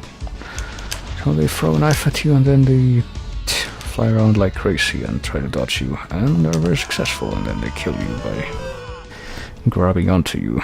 Pretty sure there's nipple. Oh boy, did I not? Oh no, I already have the key. Okay, never mind. They have like nipple pixels on those sprites. By the way, did you know that if you read the Twitch terms of service, apparently nipples are allowed as long as they're not the primary focus of the game. So yeah, this is... I can make the Moral Guardians very mad by playing this game and doing so entirely within the rules of their association. Alright, let's... Well, we have the key right here. And the gate that you can open with it, so let's go. Hey, it's that strange purple-haired girl with a giant forehead. Annette! Richter!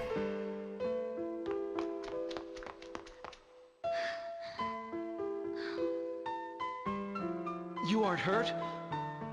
No, are you? Nah, I'm fine. I'm overflowing with the blood of the vampire hunter after all. Okay. Let a little out once in a while. Little blood out? Then. You head back to the village without me. I'm Look going out, Dracula's right there. It's time Oh wait, to he's end gone. this 100-year blood feud. Yeah. I'm gonna kill him myself. No, don't! It's too dangerous! But this is my destiny. Besides, his blood is calling to me. The path up to here is safe. Now get going! Richter! Yeah, the path up to here is safe. It's just, you know, a giant sword match. Come back in one piece. Please. Oh goodness. Okay, well. Yeah, you know, just good luck getting past the sword bats. Maybe I should have mentioned that. But no, the path all the way up to here is safe, as you can tell. Oh shit. So I really don't know if I'm gonna be able to... I really would not, but prefer not to. Oh yeah, I can actually slide off the gear there. I really would prefer not to die at this rate, at this point. Oh Christ. Okay, at least the water skull is gone, at least, I guess. Not one hit from anything, as you can tell, as you might be able to guess based on my dwindling health bar. One hit from anything, including those Medusa heads, which I've just now decided to appear, will in fact destroy me. So let's try this with time manipulation powers, I guess.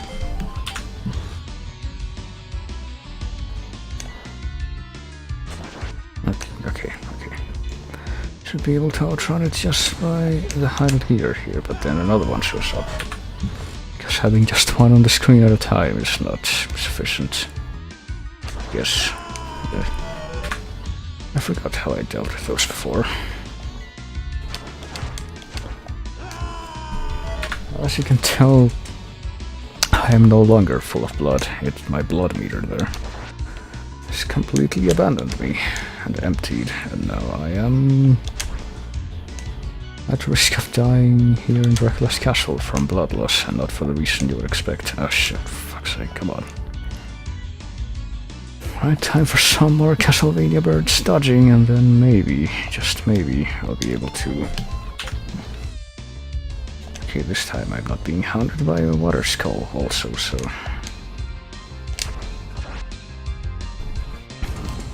So there we are. Oh god, there's more left. I would not be remiss to actually losing all my health here, because I'm pretty sure that if I die to this sword lord here, I think that's what they're called. Victory armor, maybe. Oh, an invisibility jar. And these stupid were-panther skeletons that, as you can see, do horrible things. I think I need to fall here, based on what I'm seeing. This looks really weird, this platform. Let me see, if I fall, yep, I will actually make it somewhere. It's somewhere terrible, but it's somewhere. It's absolutely disgusting. Oh hey, we can actually... Forget about that, we can actually do an item crash. Even without any... Well, there goes that wall meter I found.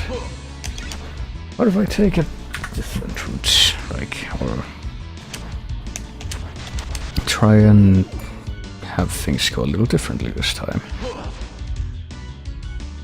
Regarding the...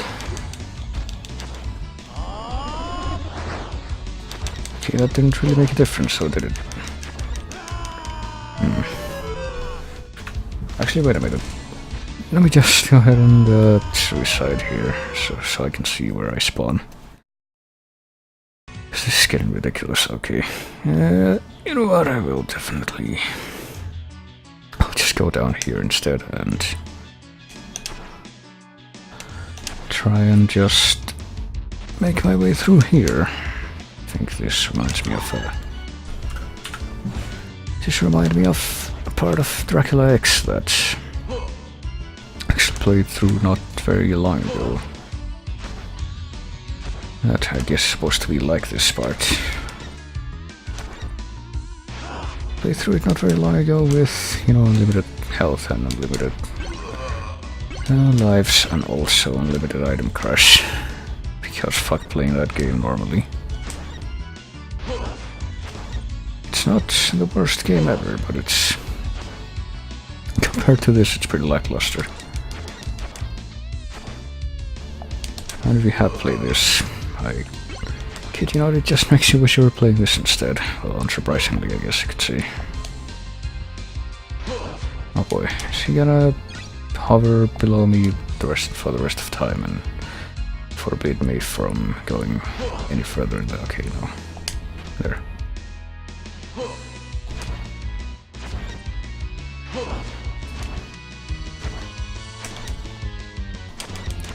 Well, pretty sure that if his foot hits you there, you still get hurt, so... I'm sure it's good that it didn't.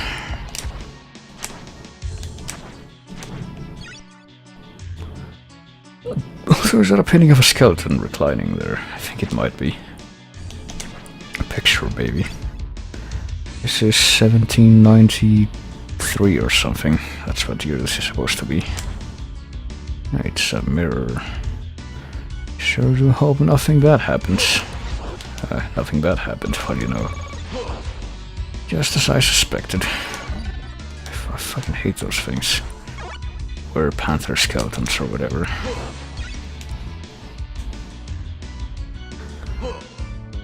There are only like 2 games from what I remember this being one of them. Well, 3 games if you count Dracula X, I think, but in spite of that, I do not approve of their presence ever. Because of their moveset that you witnessed there. It is not a moveset that I think is terribly pleasant to deal with under any circumstances. You can also, do with some extra wall meat, oh boy. And there's another one of them. I was just talking about you. Ah, Christ. So that can hit you all the way over here.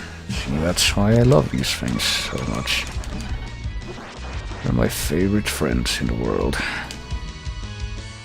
That statue wants me to go down here. Oh, I see. You know what, I have a fucking cross. I should probably use that. Oh, Christ. Okay, I'm determined to get past this thing. Without getting hit, because I contend that should be able to do that. And I am very, very nonplussed by the fact that, okay, I guess you need to jump down there. And that's how you make it up here. See, the way the statues point you to is actually useful. Point you to a place, I guess. And time for the good old pendulum thing. From Castlevania 3 again. I think we're up to the boss now, too. The boss, which will definitely be the pinnacle of originality, and not at all a thing that... It's just a thing that we've dealt with before, but in a new configuration. Oh, hey, okay, you can break those blocks that have a picture of a sub-weapon on them and get something in return. Unfortunately, apparently that something is not a slab of meat in the case of the cross, I guess, so... So, here we go. Let's see what wonderful new challenge is open to us now. Hey, it's that empty robe that we've never seen before, under any circumstances.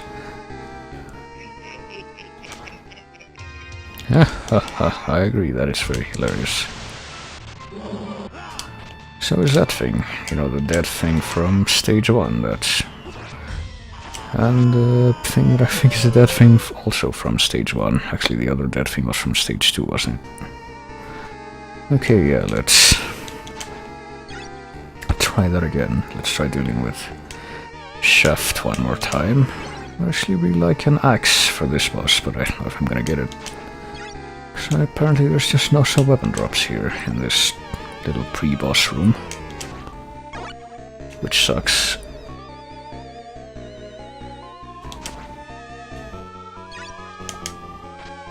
Can you even get up there? Like... Okay, you can. hard though.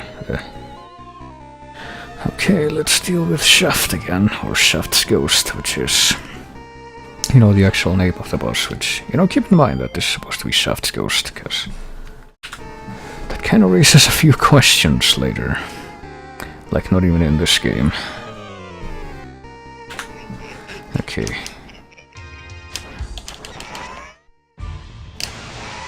And, oh shit, okay, so you gotta deal with not only his, you know, the bats that he throws at you, but also the fucking behemoth head that comes up from the ground, and this fucking thing, the wyvern ghost zombie thing that, I don't think the ghost itself hurts you. It's kinda weird because the other ghosts definitely hurt you, the other ghosts that exist in this game and others. But of course you have the magical evil killing. Oh shit, whip. I was so sure that was gonna kill me. I was not expecting it to do anything other than just. Why are you. Wait, what? Wait, it actually did hit me? Okay, so apparently it has hitbox that works like sometimes. When those times are, I have no idea, but apparently it's there. Well, the hitbox that it hits you with, that is. It does damage to you with. Oh, Christ.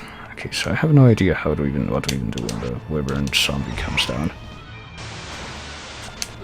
Or at least the behemoth thing is straightforward to take care of.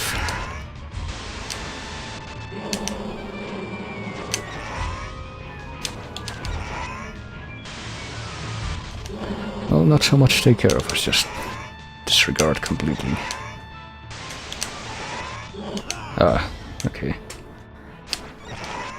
But this will be our final great oh god, it's gonna actually dive this time, yep.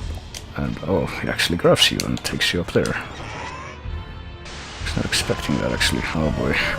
And I was one hit away, I'm pretty sure, from winning there, but still. Gotta deal with the sudden shadow bat onslaught.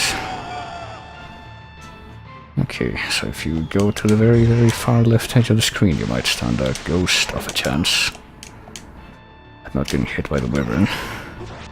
Oh.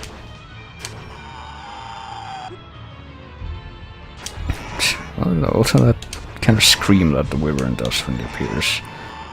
Which, you know, is the same scream that it does when it appears when you fight it at the end of stage 1. It's kind of comical. It's like, I don't know, it's like an old woman screaming, it sounds like to me. I still don't know what the fuck to do when it charges you, though. So I feel like it's one of those moves that you see sometimes where it's like, if the boss does this move, you're kind of fucked. You just kind of hope that he doesn't do it. That's literally the strategy. Oh, yeah, what do you know? I jumped into its mouth. And died straight away because of that. Didn't even know you could do that.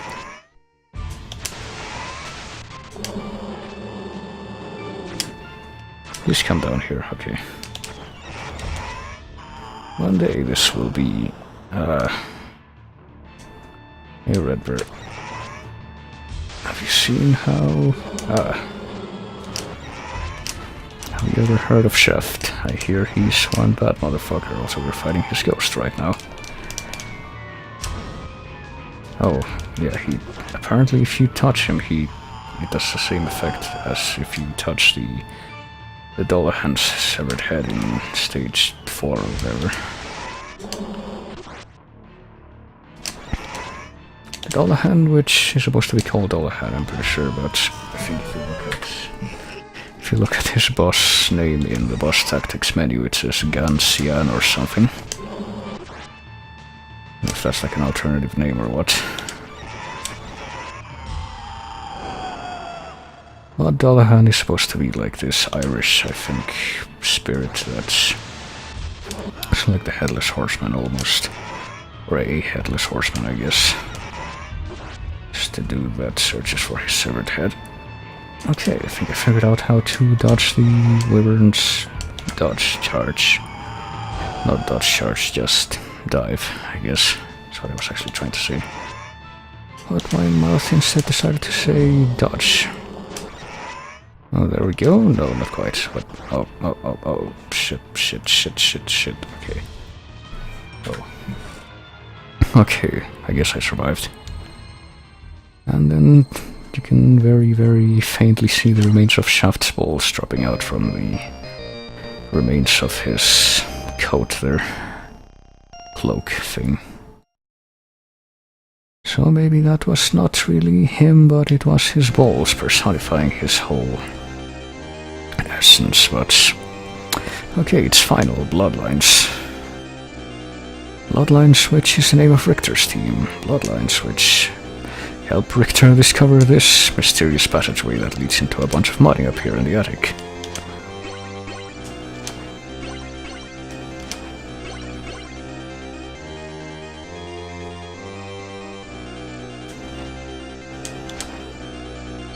Shaft's balls are indeed pretty aggressive. Alright, so... As you might be able to tell from the good old Poison Mind playing in the background and all that. You actually got this, Well, I guess you don't need wall meat because this is the start of the stage and, you know, there's nothing else here, but we got the good old recurring structure leading up to good old Dracula's throne room, and there he is. So let's see. Okay, he's very merry old soul in this one, as you can see. He laughs every time he appears. And he's got the good old repertoire of moves, though. He's got fireballs. And he's got dark meteors, too.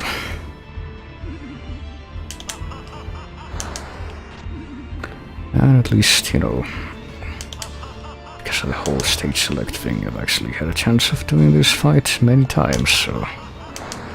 Well, stage select and the fact that there's nothing in this stage other than just the fight. Actually been able to do this fight many times, and so I actually know the pattern for not dying. Well, the pattern for not dying with Richter, that is. You'll see what I mean very soon.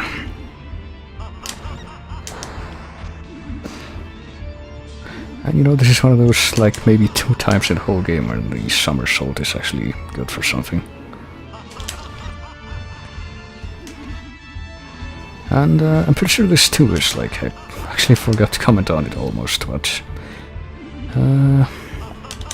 it's like the first time ever that we hear this song that's playing right now. It's called Dance of Illusions or Illusionary Dance, depending on what version of that combination of words you prefer, but this is the Dracula battle theme by excellence. After this game, pretty much you hear it in a lot of the Dracula battles. It's from other games, but oh goodness, what is this? What in what score, I see. Oh boy. And he turns into this big goofy blue demon, which he always does, you know, given. And, well, I mean, the goofy blue demon giant thing is from Castlevania 1.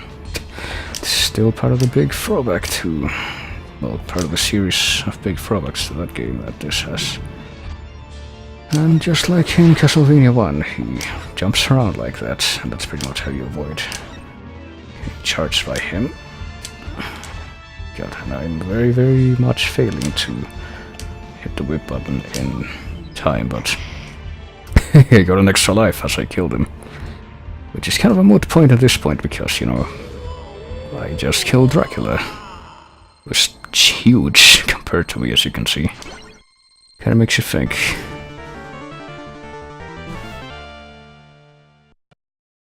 Okay, let me raise the game volume a little bit, because this one's also kind of quiet, kind of like Chronicles was. So time to watch the ending, which is clearly the only ending. The blood of Belmont has defeated me. Perhaps this, too, is part of my fate. Death to you! The world is not yours to exist in! It is not by my own power that I am resurrected. It is the greed of humanity which calls me back. And thus, by might, I rule. Might becomes the one and only justice in this world. Of all the self-serving claptrap. The same basic faith drives all people to seek, to come together, to move forward. That surely can't be an evil thing. And yet... Somehow it feels like this conversation should have happened before the fight, doesn't it? You not have any desires? Well... It is by your desires that you humans prosper, and it is your faith which has ruled you. Considering that, can you really call me evil? But people cannot be ruled by power alone. The sacred, the honorable, the loved, those things can rule humanity. Something evil will eventually fall to ruin! I see. That's a line reading. Perhaps you're right. We shall well, that meet is pretty again, funny. Blood of Belmont.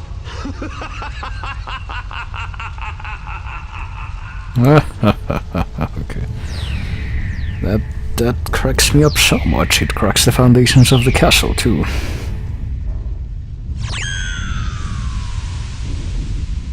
It also makes me able to teleport all the way over here in seconds.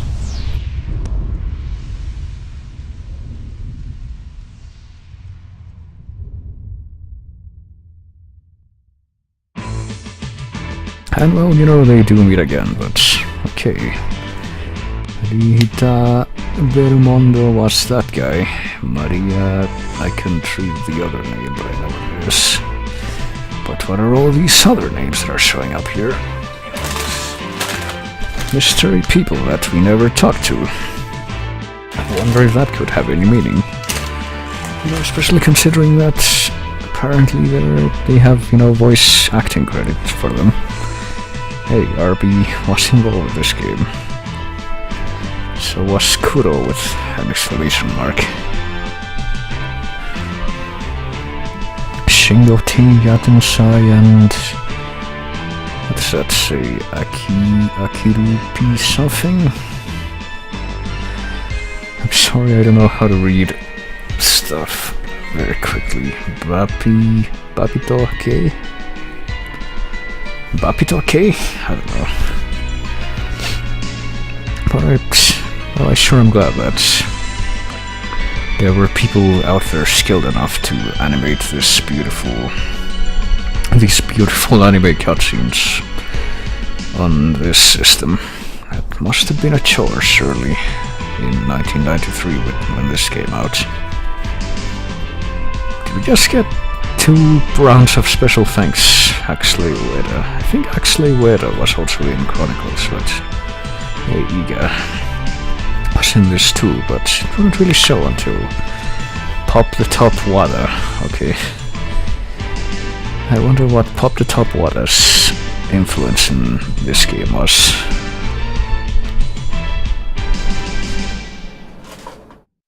But yeah, that was the end of this 1993 game, which would be adapted into a much more inferior version 2 years later. But if we go back into the main menu like so, and you'll notice that it only says 64%, and as you might recall, well, you see down there, there's actually 2 people now. There's Maria and there's Annette, who are the 2 people that we rescued while we were going over the course of the game. But there's kind of still some more room there, isn't there? And if we go to the tactics, you can see that, well, you can, you know, see for yourself, it's Shaft and Shaft little skull symbol, Shaft's ghost. That's what those bosses were. And there, for some reason, Dolhan is Gansian. I don't know why.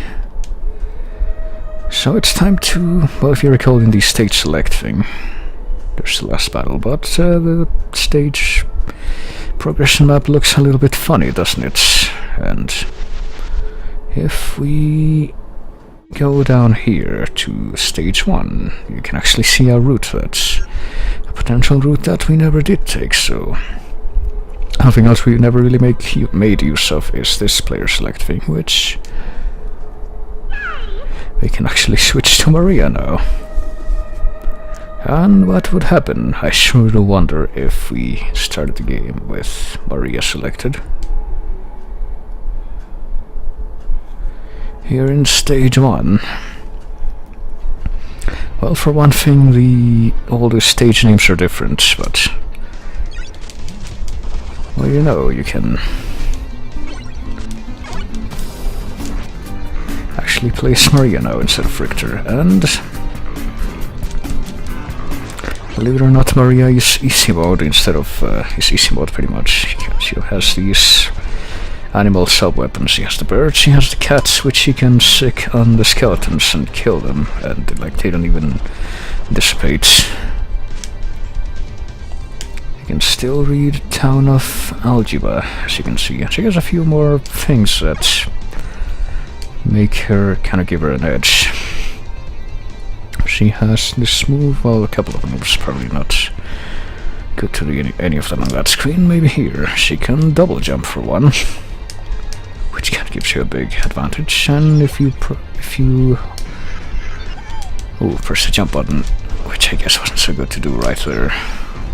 When she's docking, then she does this kind of pouting slide, which makes her move very quickly. And as you can tell, she, the primary attack that she has, which is these birds, is also kind of overpowered because you can shoot two at once and they rebound, which kind of gives you a boomerang effect, kind of like you can get with the cross.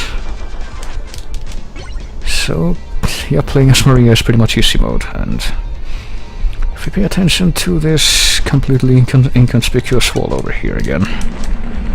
Yep, it's birds in a Castlevania game. Castlevania birds, they're my darkest nightmare. Well, no wonder. Now you can actually see for yourself what it's like when the Castlevania birds are on your side. It's just complete destruction. Guessing you fall down here, yep. Which is pretty counterintuitive in Castlevania, but you find this mysterious kind of weird mandragorish enemy that's like a man-eating rose or something. And there's pretty much nothing else on this side, so let's go over here. See exactly what we got. I think I already know what that is, but might as well.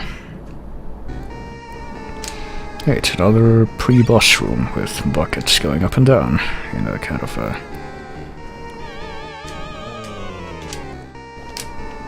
oh, it's a turtle. Yeah, the turtle thing is kind of useless because it's just like a protective shell that you can move around while you're in it, which I guess might be good if you're trying to like get past a certain part without killing anything, but why would you, honestly?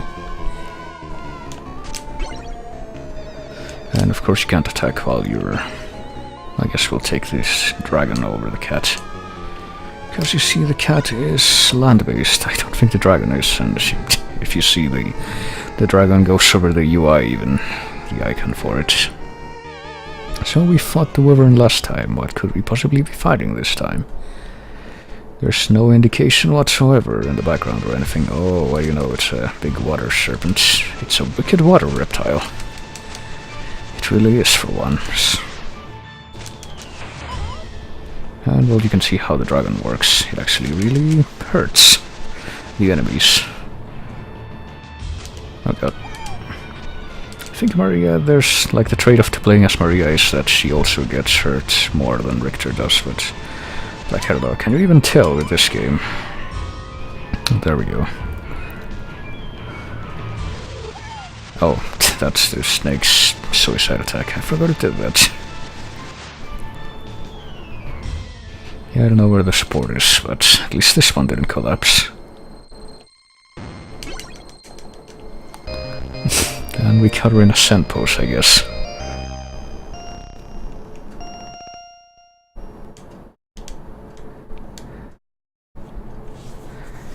Alright, so... I hate taking the long way around, so yes, you can tell. Actually, hang on a minute, there's some secrets here that I forgot to. If you take this route out of the first stage, you can actually find a whole other range of stages to go through.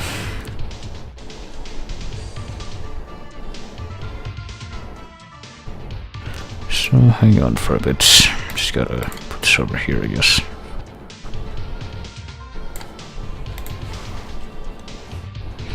Well, you can skip the boss here if you do a special thing, which I think I'm gonna show off, but with save states. Speaking of save states, let me go ahead and do that now so that I don't accidentally lose a bunch of the stuff I've been doing. Oh goodness, okay, so see, this bridge has supports, but this bridge is the one that collapses. Hey, Castlevania birds versus... I have Castlevania birds too, they are a weapon to surpass... Oh, it's an egg. What does the egg even do? Oh, okay. It's not really that useful though, except in very specific situations. It's a freaking... an explosive bird bomb. See, that's the reason why Maria's so strong. She learned how to weaponize Castlevania birds.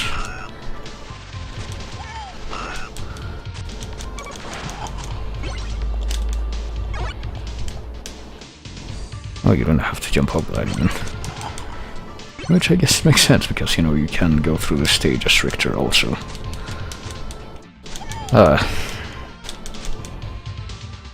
Hello, Hasabar 25. Yep, we got to Rondo of Blood this time around.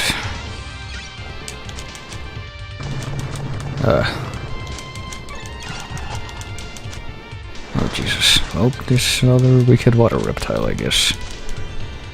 It's also one of the trickier ones to avoid. Oh god. I guess it has some trickier-ish moves if it stays alive. So hang on a bit. Should be a thing nearby, that's where the secret I'm thinking of is.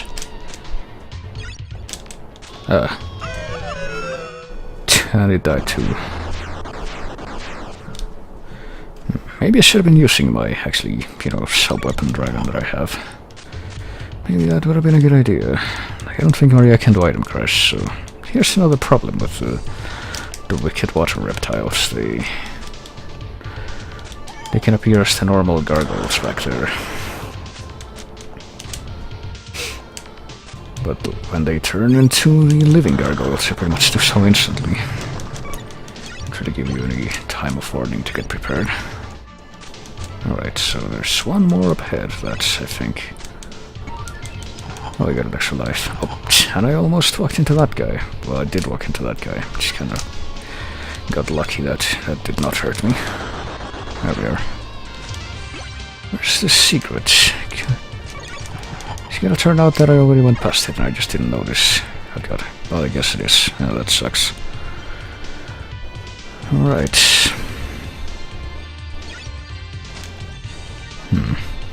Hang on a bit. If I... Yeah, I can't go over there, but... If I had fallen down there from a separate point, or a different point... Well, I don't know, maybe there's still something I can do, because it looks like we can still go to...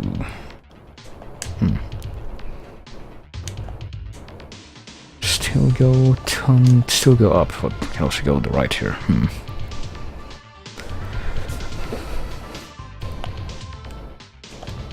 Okay, we can make it to this platform with Maria. I'm guessing we just can't get to this part at all with Richter. I guess we'll take this route then.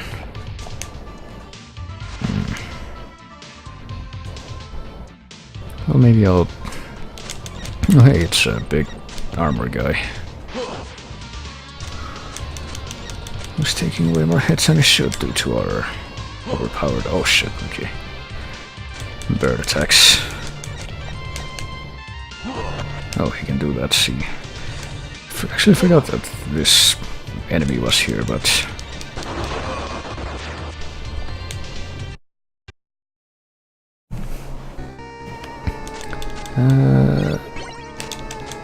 one of these things that get sweet on in Symphony.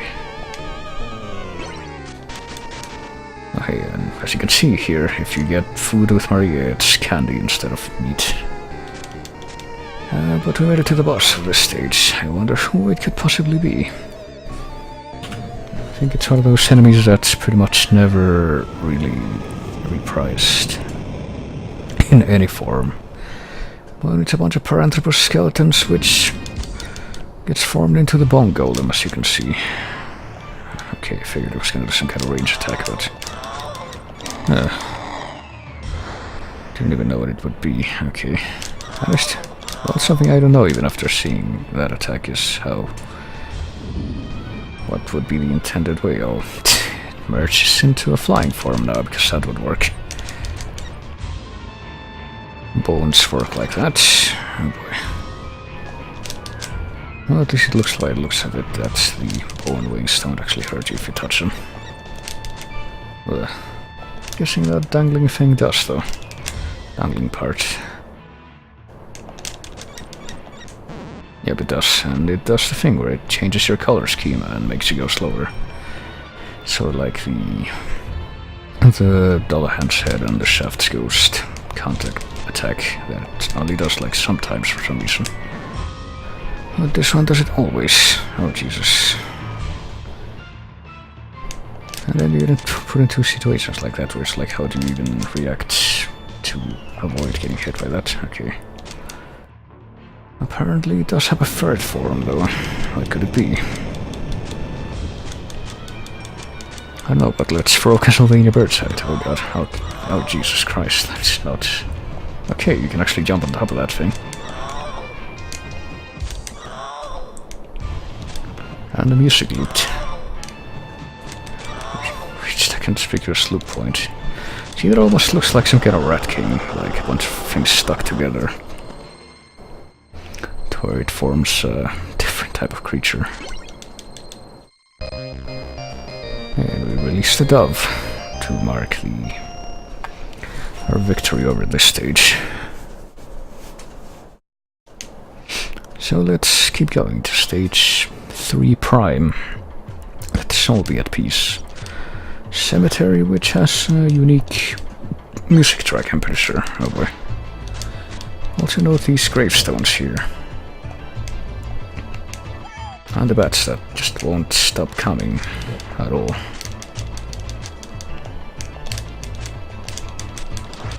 And the gravestones that eventually come to life and try to attack you. And I think this one over here, actually, you can push it, yeah. And it should lead you someplace. Yep, you can sink into the ground here at your leisure and find a secret place with a bunch of power-ups. You can take your pick of them, pretty much.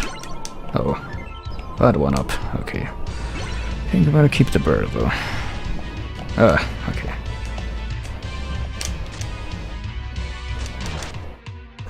I think we also got a little mini-boss encounter here. Yep. There's one of the many bridges surrounding the castle and something coming up from it. Oh goodness. That does not look very friendly. But I think you only have to hurt it a small amount of times to actually beat it. You need to knock out the 3 eyes. Which is, as you can tell, easier said than done, because you have to get close to this thing to actually be able to do that. There we go. So that was the giant ghost.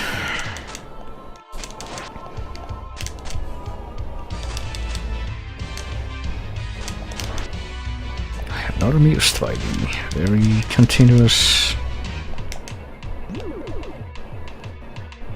bat appearances here.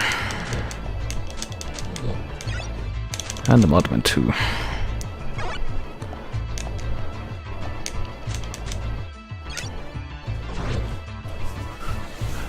I prefer Rondo of Blood or Dracula X. I would definitely say Rondo of Blood. Also, I think I screwed up here. I should have gone down there. I forgot I could. Shoot.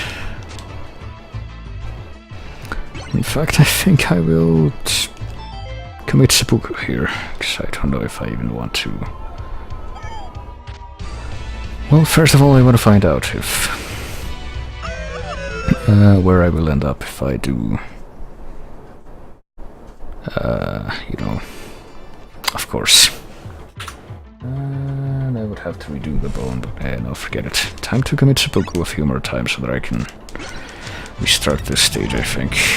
Oh, I see, yes, I actually killed that guy, the ninja grapekeeper guy.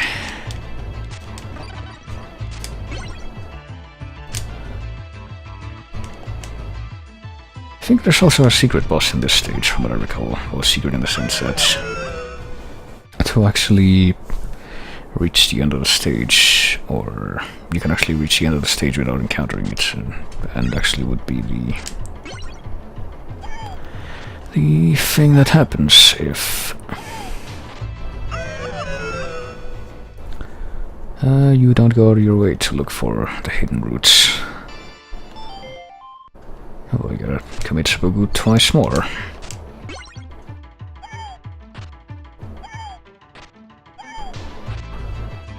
Which, thankfully, is pretty quickly in this particular stretch.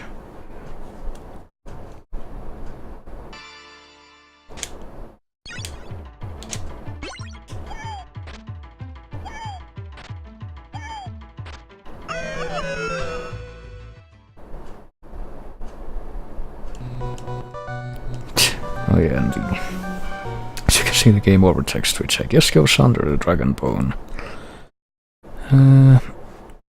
is also kind of more stylized. Oh, actually I just realized too, there's if you look in the background there's I think you can see Death, I think, standing on top of that bridge. I'm guessing that's supposed to be Death based on the cape and all that, cloak maybe.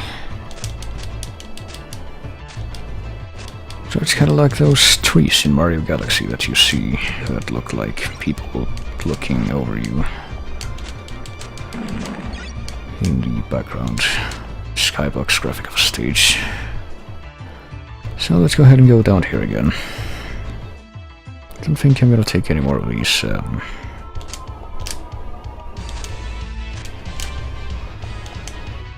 Just gonna take the extra life, which also has a different graphic, and go picture.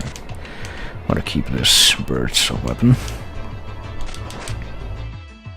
Oh yeah, let me, actually do this, whether I can rewind time. Oh right, this is where this happens. Rewind time if anything else unfortunate happens. Oh boy. Okay, so the way you...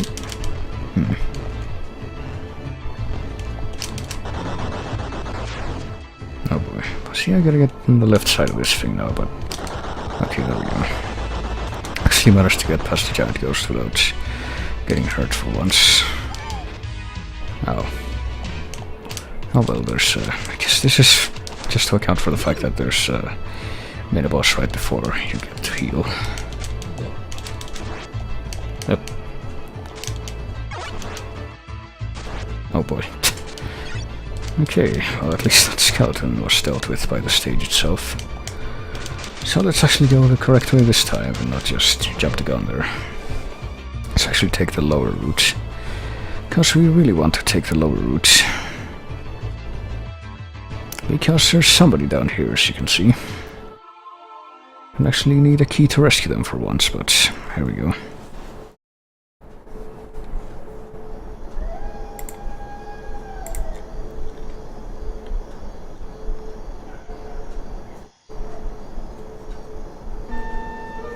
Who's there? I don't know. Sister. Surely you're help sent from heaven. You are an angel. Please hurry back to the village. And be careful. Wait. What's your name? Oh boy. Maria Renard, vampire hunter. Maria, I know God is watching over you. So as you might be able to tell, you actually get different cutscenes depending on whether you're playing as Richter or Maria when you rescue somebody. Well, except for Richter rescuing Maria, because obviously there's only one way that can go. Alright. So let's not commit seppuku this time and actually try to get through the stage. That was Terra, by the way, the nun, who is the third person we can rescue if we already gone all the way through the other route. There's one more person to rescue. I don't think they're in this stage, though. Okay. So there's more stuff over here. Let's well grab all of it, but... there's some stairs leading up here that I'm pretty sure if we keep going this route, like just straight forward, damn it. I thought my attack would help to mitigate that, but I guess not.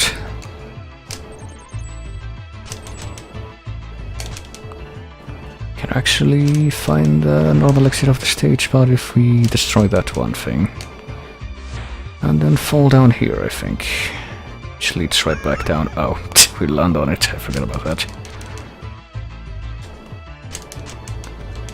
But this is how we get to the boss of this stage, actually.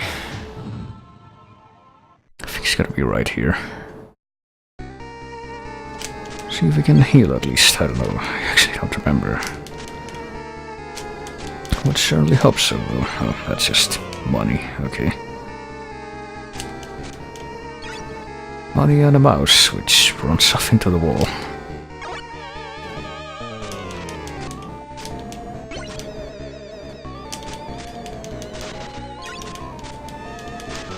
And cheese, okay. I guess because I'm out also. I forgot that's what that was. And here's the boss. It's a thing called a Doggler. I think you are supposed to pronounce it Doggler, because this guy's a reference to... well, it's kind of a twofold reference. It's a reference to a manga called Bastard, which has a character called Doggesaimon, I think. Doggesa together, and then that character was actually supposed to be based on the Beholder from Dungeons and Dragons. I think you can kind of see the resemblance there. Oh boy. Oh, he's not dead yet. I thought he was. Spits out these Sanskrit characters, as you can see.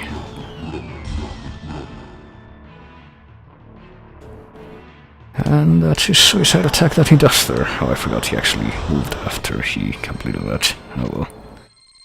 At least I have never been killed by a suicide attack yet. Because that would really be terrible if I was.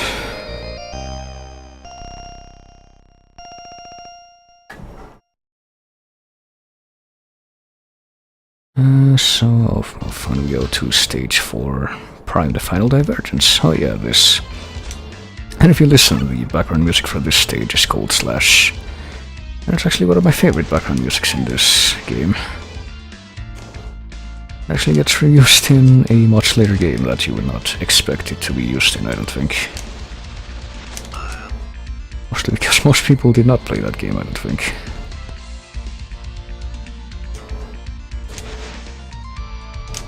Also, as you can see, the frogs from Castlevania 4 are back, and they are worse than ever. I do believe this is where you rescue the final girl, I think.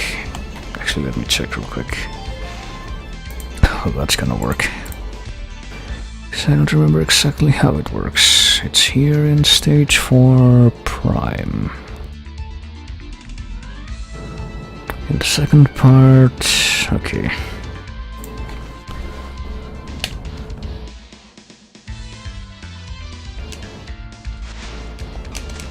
Oh, Jesus. Well, part of the problem with trying to hit these frogs, as you can tell, is that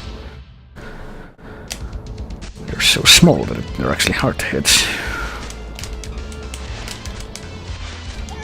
And they have that massive tongue attack, alright. So I think I'm gonna start using my time powers again, just in case. So basically don't try to hit them until they're on your level, I guess. That's what I'm getting so far.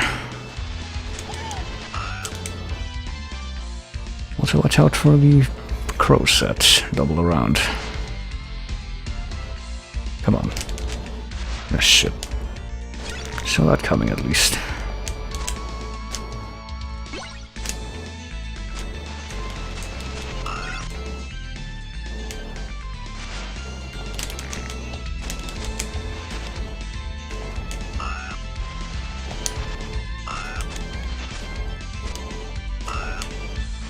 who do love the Castlevania birds. Alright. Right, hang on, so here's a frog thing. I think you're supposed to do something with this one, or are you? Just a sec.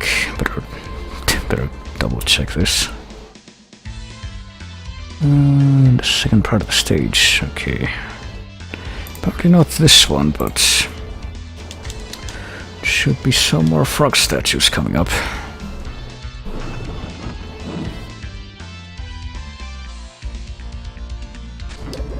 There's one. That actually reacts when you attack it, and there's actually a couple of ways you can go here, and this way is the normal way, I guess. We're actually gonna have to redo the stage, I think, because we want to save the last girl, and we want to... Oh, for fuck's sake, come on. Want to, you know, fight the boss of the stage too, which... pretty sure is down a different route from the one we're taking now, so... Well, you might have noticed that under one of those bridges that we just gone by. And there was a frog statue under it and a ladder, but couldn't actually access that, so... I think that's a little bit of a hint as to how you do this.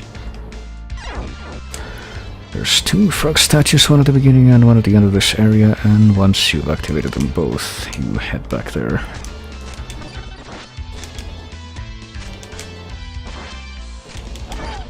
And try not to get murdered in the meantime. And there we go, now this place is open. I try to get past this whole area without being killed by the everything. Okay, you know what, I'm gonna go ahead and keep the dragon. Probably a good idea. Oh, that's an extra life that I tried to get, but I apparently couldn't. At least it wasn't the, you know, that thing that I'm almost entirely certain we're gonna... Okay, no, maybe not. Thought we were gonna need a key for this, but I guess not. So here we are. Here's this final girl. Her name is Iris, I think. Oh. What's this? Come to save me? Uh-huh. Oh my, you were injured. Yeah, but I'm just fine. Uh-oh, gotta run. See you. Wait, my father is a doctor. So apparently she nicked her arm, but... Wow, thank you so much, miss. Oh no, it is I who should be thanking you. Thank you. It's very dangerous here. Be careful. Okay. I think you also get, like, items that help you if you save these girls in the Dracula X Chronicles version, but... Whoops. I'm almost entirely certain that should save my having saved them anyway, so... So, just in case... Hang on just a second. Go ahead and... make another one here. Let's make it number 4, and then save number 1 again. And this time let's... get on one of these perfectly inconspicuous wooden boards that are down here. And head down the rapids, right?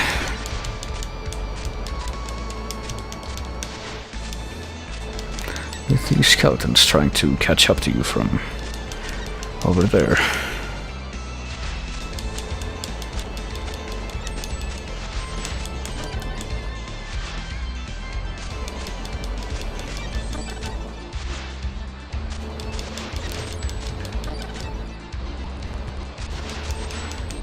And there should be, look at the sign, and I was gonna read that sign. Oh well. I think it says something like Death Valley, but, or Death Canyon, but that's actually supposed to be like a multiple readings joke in Japanese. I think I can cross-reference that here. It says Itokoro e Anaishio, which can mean... Actually, no, that's... never mind, that's what the boardman says. What the sign says is Shi no Keikoku, which has 3 possible meanings: warning of death, valley of death, and beauty of death. And the first 2 I think you can make out from just what we just witnessed, but the third will be... made evident in just a little while, as we are taken across by the boatman here. Which I think is supposed to be a reference to the boatman from Castlevania 2. Oh hey, we got a musical book. Actually, let me go ahead and show off what that does. Why not? oh fuck. I hate the bats here.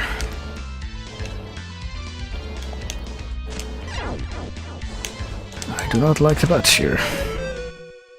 I am very nonplussed by the presence of the bats here. I have an extra life, so I think I will.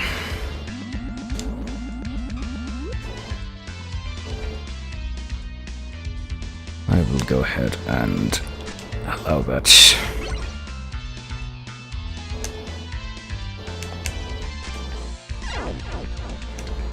See, I'm pretty sure I need the bats to not be here, because the timing for this needs to be perfect. You see that candle there? I want that candle to be destroyed while I'm standing right under it, because yeah, that's where the key is that we need to reach the other place that I'm trying to reach here in this here stage, but the bats are not making that easy. Okay. I mean, the door's right here, but still. There we go. And this is how we reach the boss of this stage, which is also kind of a secret-ish, hidden away-ish thing, I guess you could say. You have to go out of your way to even get here, but now that we have, let's see exactly what we're in store for. Speaking of Castlevania 2 references, it's the Vampire Mask, Carmilla Mask, and there's Carmilla herself, wouldn't you know it, who shows up in this game as someone riding a giant skull. You might be wondering too who this other girl down here is. If she touches you, well, that's what happens. She steals your heart by kissing you. So let me see if I can actually beat the boss now. Oh god. I'm actually failing to, failing to register that the way Carmilla's even attacking is... didn't matter. So let me jump back in time a little bit and try that again. So this is supposed to be another little reference to the, the origin story of Carmilla and Laura, which is the novel Carmilla by Sheridan Le Fanu. She has this... the protagonist of that novel actually is this girl called Laura that Carmilla pretty much seduces, and that's down there is supposed to be Laura, I'm pretty sure. Who makes appearances in a couple of other games. And actually, as a matter of fact, once you destroy Carmilla here, who got me with a suicide attack. I didn't even realize was an attack. Okay, let's try that one more time. But let's just say that, as you might have been able to tell by the fact that the health bar is not emptied, Carmilla being dealt with is not actually the end of the boss fight there. Okay, there we go. So I guess if you're not close to the skull, that's actually pretty easy to avoid. And now Laura is just kind of left on her own there. She can still steal your hearts, maybe. Yep. But you actually can't hurt her at any point prior to this one, I don't think. But now that there's pretty much nothing else left to try and do, if you do try to hurt her, this happens.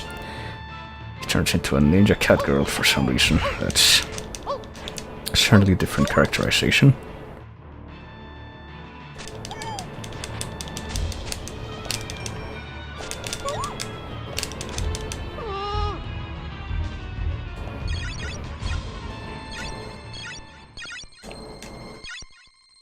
And there we go. So that happened. And now we're done with that stage, I think. I think it's actually pretty good too that we waited until this point to do that stage, because... oh boy. Yep. You actually can't, even if you find and beat Carmilla, I don't think you can actually get to stage 5 Prime until you've beaten Dracula at least once by following the other route.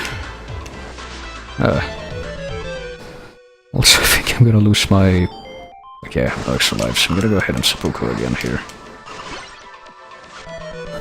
So I can continue and get my extra lives back. And then I will Actually, hang on a minute, what happens if I save and end instead? Like, if I go back to the main menu.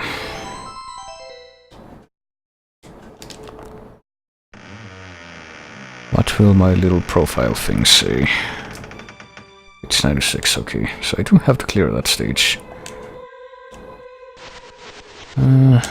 Hidden docks, there we go, let's go.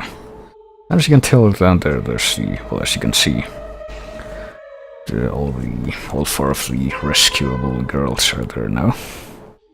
I think their poses also change too, depending on how many of them there are. When you see them there. So let's actually do this stage now, I guess. Well, that does confirm that if you save Iris and then die, it still saves you having saved her, which is what I was wondering about, concerned about. Oh boy, also we're back in platform hell, I see. Very, very not confident in my ability to stay alive, so... Gotta keep saves coming, which is my only recourse to mitigate that in this particular medium for this game. Well, that or getting good, which, you know, which one's more likely for me to do. Let's be honest here.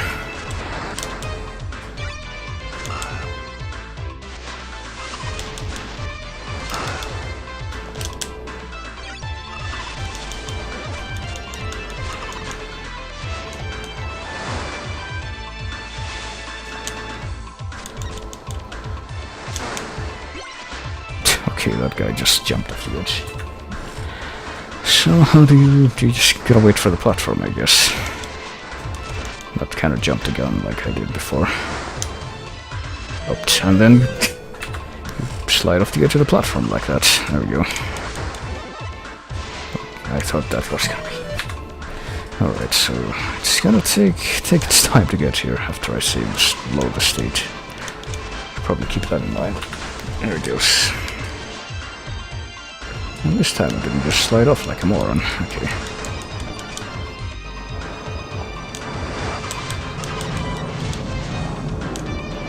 So you can also ride the bottom part if you want. There might be something down there actually, let me see.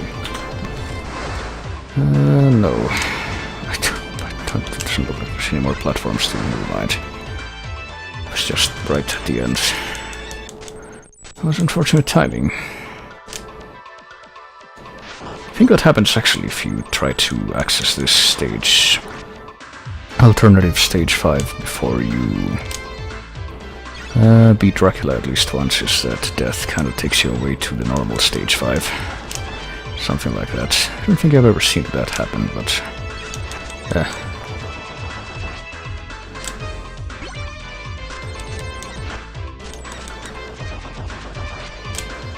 I see there's 2 ways to go here. I'm gonna go ahead and take the upper path. Oh.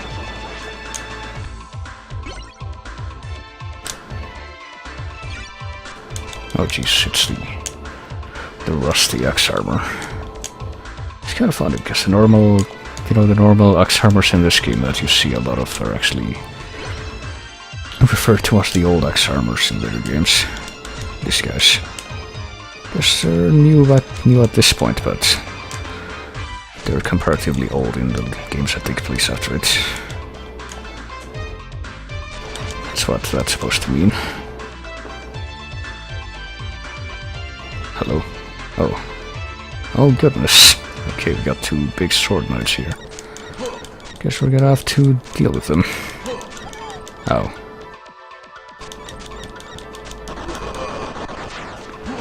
Which I guess was actually easier said than said, in where you can just throw cats at him until he dies. And you don't even have to even get close to him. And then the door appears, which I guess is what you need to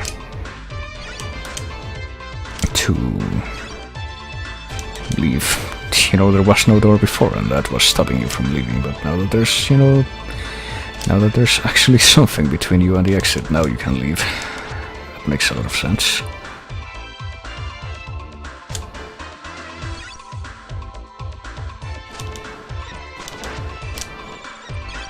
I'm still not amused by having to deal with peeping eyes in these old classic style Castlevanias. They're a lot more manageable in the other games, as you might be able to tell though. Might be able to tell us I haven't even played one of those games yet, but pretty much all the games I will play after this is done and the tail end of the marathon will be in that style.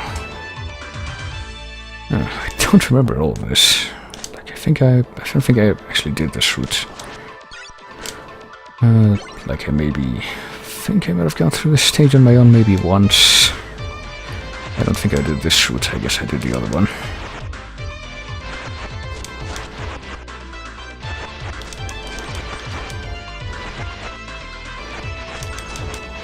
See, this looks like it's the punishing route.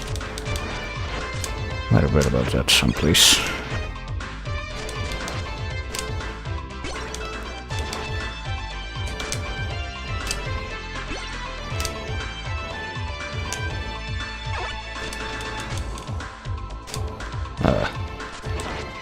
I guess the gold Medusa heads. I haven't been hit by any of them yet, but if I had to guess, those turn you to stone when they hit you, because that's typically what they do in the later games that they show up in. Versus the blue Medusa heads, which just hurt you. Kind of knocks you back. Is there a boss? Is the boss gonna be death? Oh no, it just leads straight into the next stage. I think I'm gonna go ahead and die here, because if you fall here, do you die? You do, okay.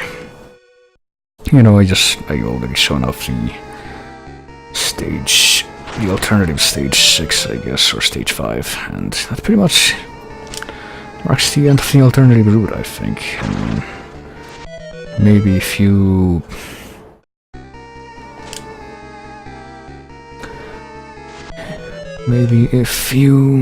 take a different route, you actually get to fight death, but I don't know. But yeah, I'm gonna save an end and take another look at my profile thing. See what state it's in. Now it's 100%. There we go. Gone through every stage and rescued every character, so yeah, okay, yeah. If there was a boss here, it would be death. And I've already fought death, so pretty much done with the game now, as you can see. Shows you what all the bosses are. So I'm going to select stage 8 again and go do the final confrontation one more time. Bloodlines.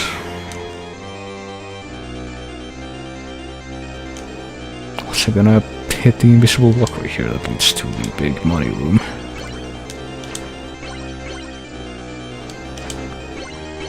Which I guess is how you grind money, because this is, I think, the first Castlevania game where you can actually spend your money, well, other than Simon's Quest, I guess, and Vampire Killer, if you count those, but you don't even spend money on that, you spend hearts, which is a different thing. But this is the first game where you can spend your actual gold on something, which is the boss tactics. Which, as you can tell, I clearly do not need. Despite the fact that I was destroyed by most of the bosses, but let's have a fight with jolly old Dracula again.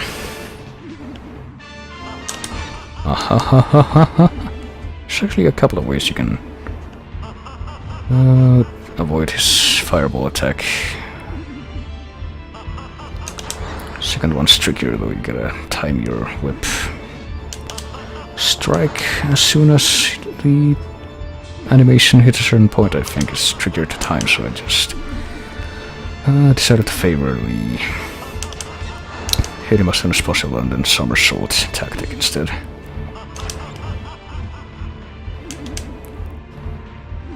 He's very, very happy to be doing this though, as you can tell. It's hilarious.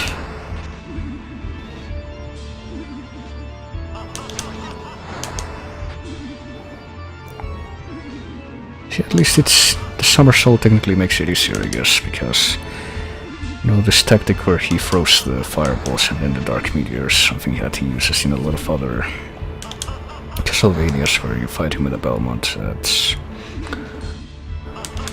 And you pretty much can't really whip those fireballs out of existence very easily either. So you pretty much gotta do these tricky maneuvers, but in here it's comparatively simpler, I think. So let's fight his goofy blue demon form again. Orenochkara, I think is what he says. Which I think means my power. That seems like an incomplete statement to me, like, my power what? Oh. What's he gonna do now? Okay. He's actually being a sporting competitor and backing off when he's cornered me. That seems kinda weird. Oh shit. He didn't back off that time though, okay. I don't know why he leaves these green sparklies when he jumps though. It seems a bit silly. And then at the end, Watashi. Watashi what? What's the problem with you needing 3 syllables to refer to yourself? Hey Drac, do you want to talk? Do you want to maybe take some counseling? So let's witness this ending one more time. I think it should be slightly different now though. I don't think this cutscene will be actually, but might as well hear it again now that the audio levels are a little better. Perhaps this, too, is part of my fate. Death to you! The world is not yours to exist in! It is not by my own power that I am resurrected. It is the greed of humanity which calls me back. And thus, by might, I rule. Would you perhaps say that...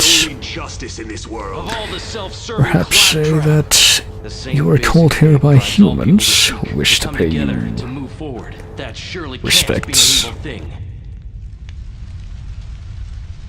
And yet, here I am. Do you not have any desires? Well... It is by your desires that you humans prosper, and it is your faith which has ruled you. By your desires. That, can you really call me evil? Your faith. People cannot be ruled by power alone. The sacred. Which perhaps it could be said that your faith does the same that I do, eh? Something evil will eventually fall to ruin. I see. Perhaps you're right. Perhaps I'm never gonna win. That's a bit of a weird thing to end on, like... Richter says, you'll never win, and then Dracula's like, perhaps you're right. That's hilarious. Just like everything else, I guess.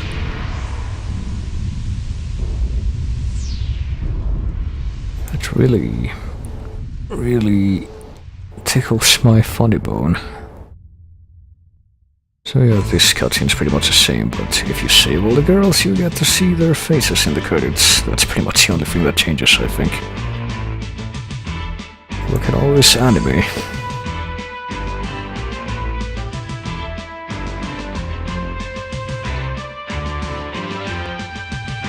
And look at how anime that is. Isn't that just the most anime thing?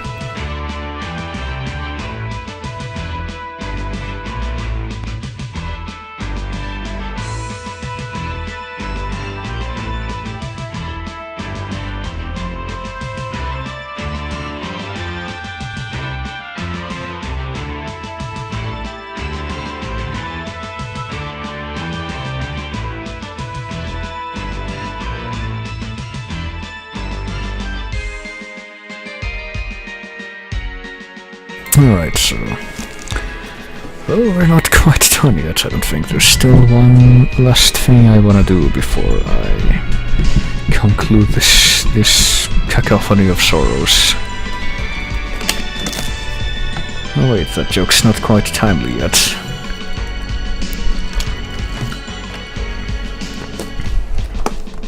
And something that you might be wondering about.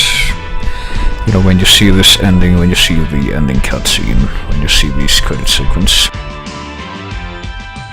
you might perhaps be wondering about something, but I guess we'll just watch the credits here.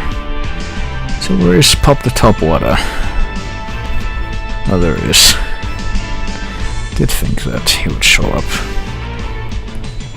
Here, so why does said AP have periods after the Z and the A but not after the P? Like, his name is something that is abbreviated and has Z as the initial, then something that is abbreviated and has A as the initial, and then P. The last name is just P, it's not an abbreviation, it's just P. That's a very curious way of putting it. Like, I don't know, Zachary Aldous P. That's his name. Said a P. That's just it, alright. Alright, so I might be wondering. I think after you get to this point in the game, pretty much, stage 8 is always selected. Yeah, you can actually see that up there. I didn't even have to go into the thing. Always selected by default. You might be wondering what happens if you do this. We're about to find out. So remember that stage 8 was called Bloodlines, this time it's called The Brink of Death. So let's see what happens when a little anime girl goes off against Dracula.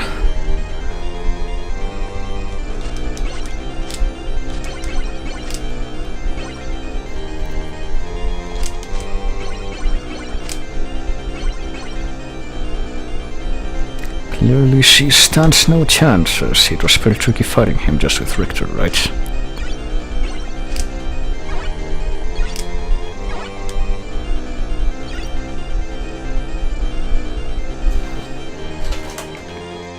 Well, he's still very, very amused to be fighting her. And yeah, there's a little bit of a difference in the stakes for the fight here, as you can tell, because she's got the birds that do double damage because of the boomerang effect, and she can also double jump over the fireball, so you don't even need to do, like, tricky timing to dodge that or anything. Also, like, have the birds actually destroy the fireballs. So this does proceed in a bit of a different way. Slightly more unbalanced series of events. Slightly unfair, you might say.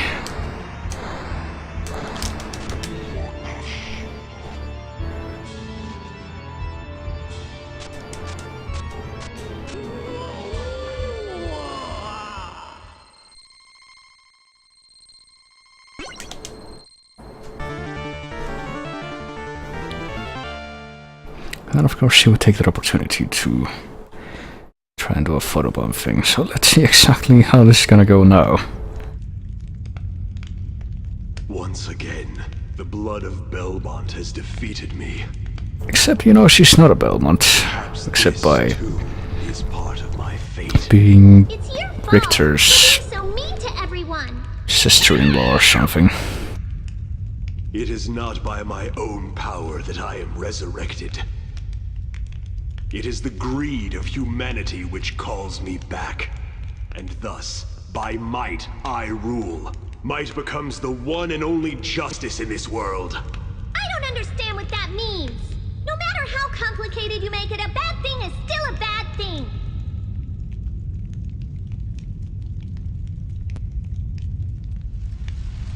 Okay. So long as greedy humans exist, I shall be reborn.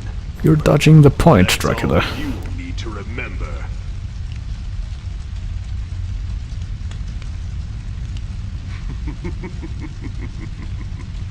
You proved amusing. At a loss to for me. words. We shall meet again, blood of Belmont. She's not even blood of Belmont.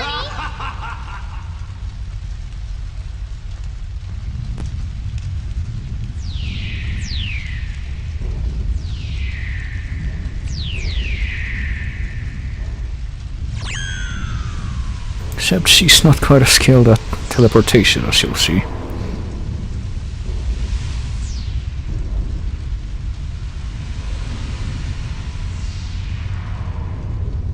Eventually. It's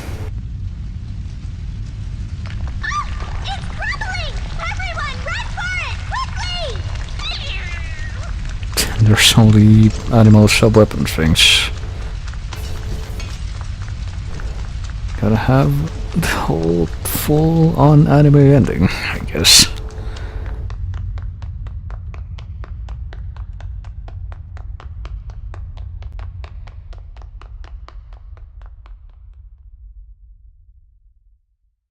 And have the castle sink into the cliff, which kind of a mystery how that stays up at all. Watch more quickly.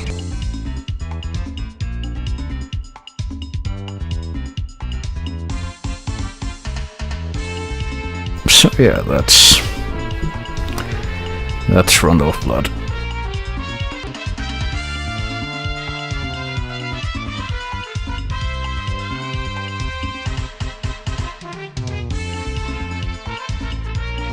And honestly, despite how frustratingly difficult it is, this is probably one of my favorite Classicvanias. For a variety of reasons, you know. One of them being that, you know, despite how difficult it is, it can still be... Well, I don't know, I guess it's more or less on par with Dracula Castlevania 3 in that regard. And that's also considered as one of the best classic Castlevanias. You know, for good reason, because of the whole host of things like the variety of stages, the variety of enemies that you get to fight against, and you know, the fact that you get to play as multiple characters, as you can see there. It does bring some freshness to how the gameplay occurs. There's Pop the Top Water again. Always gotta acknowledge that. There's Said 8P and the others. You know, and everyone else.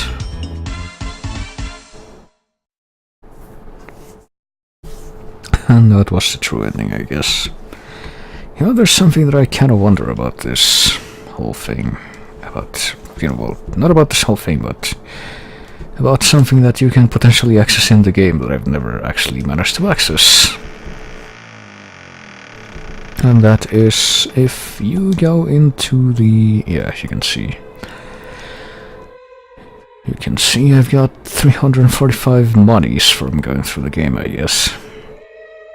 But if you go into the tactics thing, which is full now, there's Dogger, there's Carmilla, Death Shaft, Dracula, there's this thing all the way at the end called Lollipop that's unlockable from the beginning, but that costs 500 gold to unlock, and I've never quite managed to scrounge up enough money to figure out what the hell this is, and I've actually tried looking that up and I have no idea what it is. Because apparently no one on the internet is able to tell me either. Leave it to me. So, I don't know what that's about. I was actually kind of considering, like, grinding some money before I did this stream to try and figure out what it was and unlock that, but here's the problem. There's pretty much only one place in the game where you can really grind money reliably, and that's... that's, you know, the final fight with Dracula. You have the room above the corridor with all the money. Oh wait, did you press anything? What the fuck? Leave it to me. And the problem is, you know, you can potentially like just get all that money and then kill Dracula with Maria, which is really quick. But then you also have to, you know, see through the ending, and even if you do all that, I think it's only like 11 at a time that you can collect 11 gold. So it would take a really long time, to say the least. But well, hang on, there's one more thing I kind of want to try, before I end this off. And that is to find the secrets. That's in this stage that I did not manage to find before. Hang on a bit. Because there's a screenshot that I'm looking at right now that's supposed to help tell you where it is, but I still didn't manage to find it, even though I was looking at this before.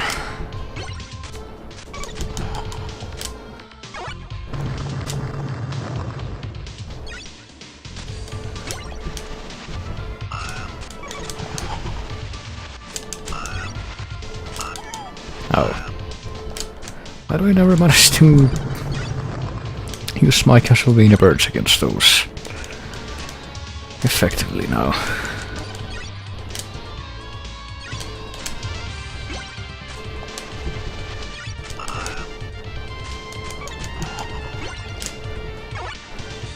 See, that's weird, because I've just gone through this entire screen and like the screenshot I'm looking at is supposed to be, oh, I don't know, maybe it's early into the screen. You're supposed to find this place that's, like two platforms right next to each other.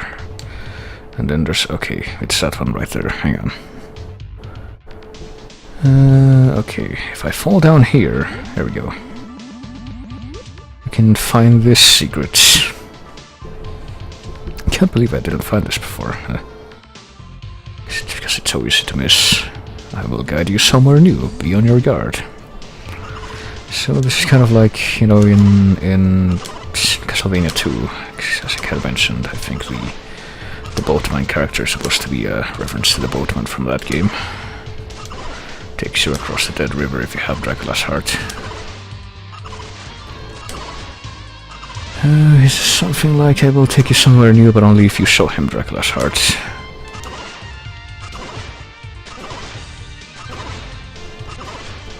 And if you don't manage to, or if you don't have Dracula's heart, or if you just don't equip him, he says something like, I'll take you somewhere good. Ahaha. But then if you do show it to him, he says, I will take you somewhere new, which is what he says here.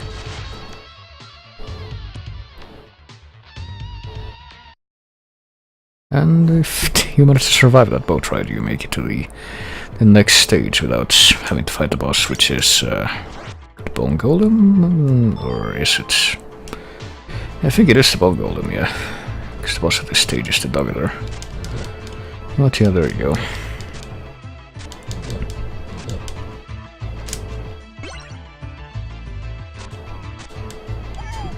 Ow.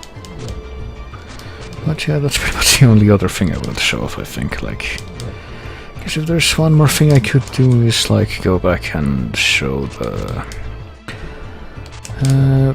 I'll go through this stage, I guess, and show the rest of the routes that you can take if you don't fight the dog there.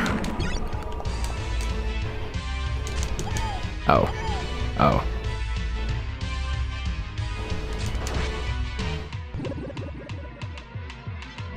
Guess I will go for that now.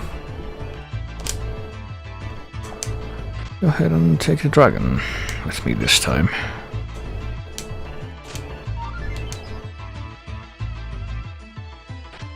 Oh, okay. Thought that was gonna be out at least, but I guess not.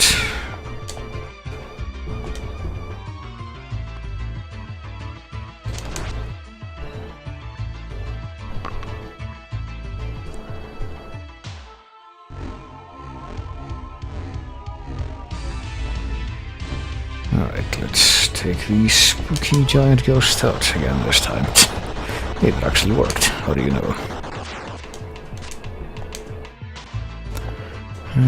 Okay, I actually do need the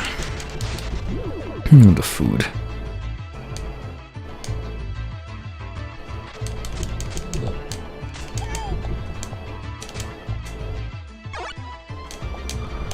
Let's not bother with taking the lower path this time, because... Or let us take the lower path anyway, because we ended up, you know, landing here anyway.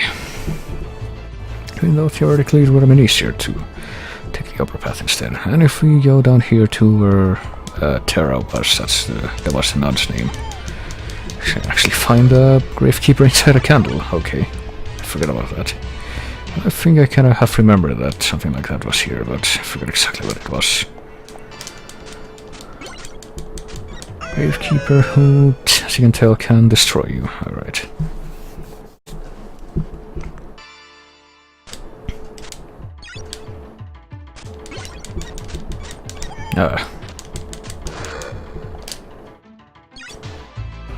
But you can destroy him as well, at least.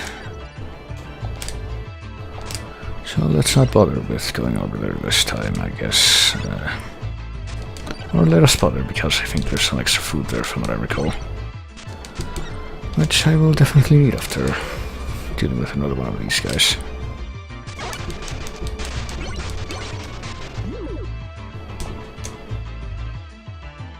And let's see what happens when we go up here and keep going left instead of heading down.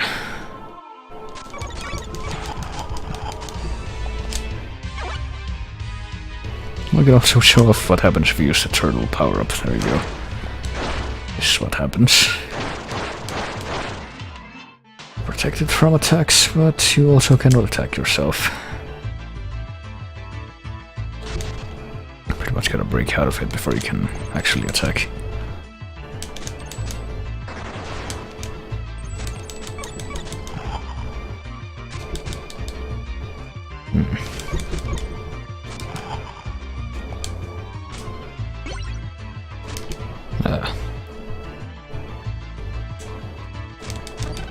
Okay, there we go.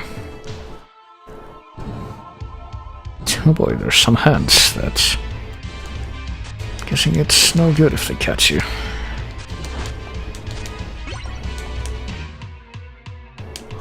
Let's go up here, because I don't trust those other gravestones back there. See exactly what is over in this route, because this is technically all new territory to us. Didn't go this way before. Oh boy, this does not look very workable, I gotta tell you. Okay, I guess we did it though.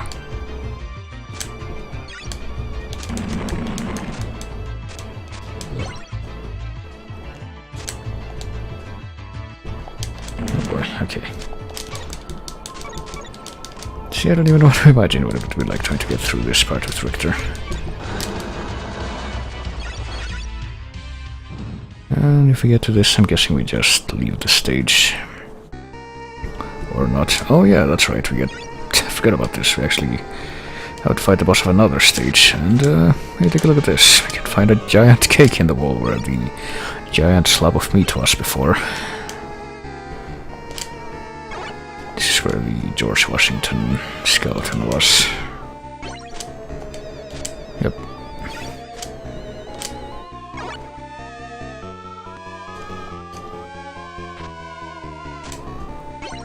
So I guess we're gonna kill the Minotaur again, as Maria. I think that's what bosses is.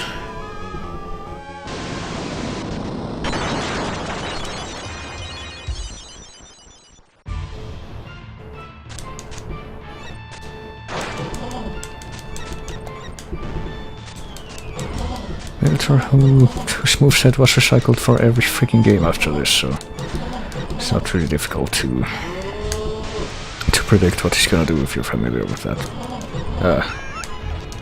Okay. He actually... oh shit.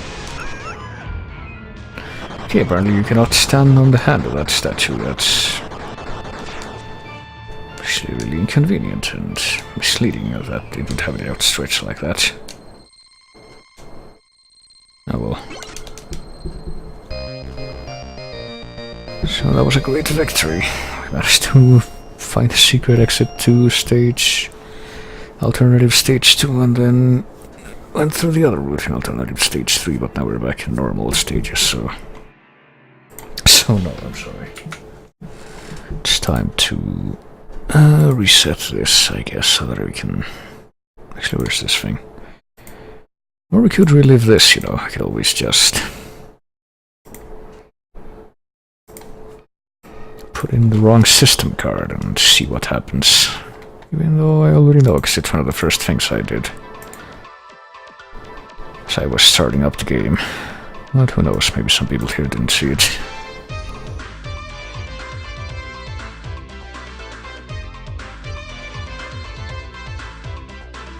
The fate of blood must be cut with Super CD-ROM 2. That's one way of expressing that. Kinda wonder what these things are supposed to be that you hit with your whip. Your very elliptical whip in this little joke minigame.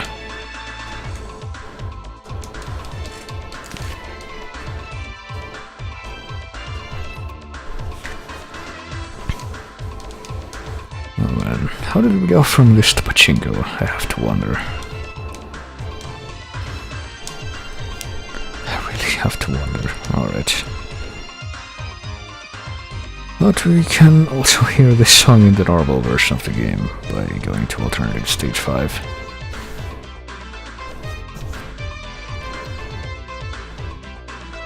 So time for me to reset again with, you know, the proper card this time.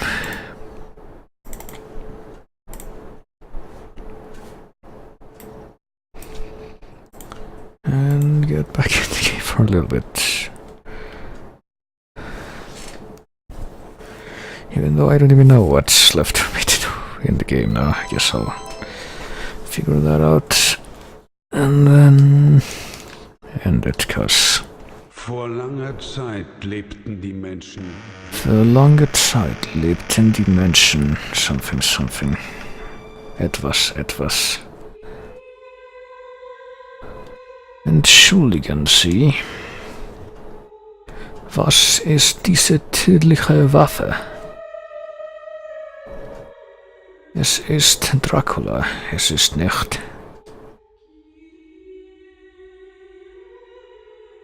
Alright, so... I don't know, I've already... let me go through this little kind of a bucket list of secrets that you can find that I have in the background here. And see if there's anything else. You can find an alternate route through stage 6 if you fall into one of the pits where the Medusa heads are apparently. It's kind of funny because there's a part in Dracula X, the Super Nintendo adaptation of this.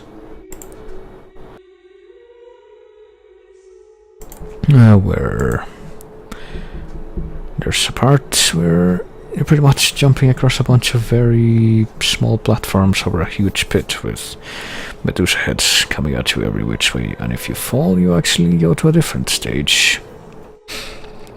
And if you go to that stage you're pretty much screwed because you lost your opportunity to save any of the girls in that version. You know, at least this one lets you go back and select the stage. Well, there's the horrible alternative route in stage 4, but I don't even want to try that, even to show it off.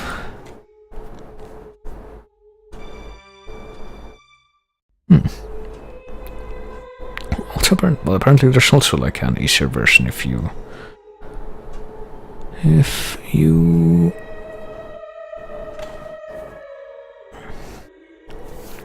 go to the part where the Fleamen are riding on the iron balls and you fall down the pit at the bottom. Apparently there's another secret there that I never knew about. Oh yeah, there's you can find the bomb in the wall.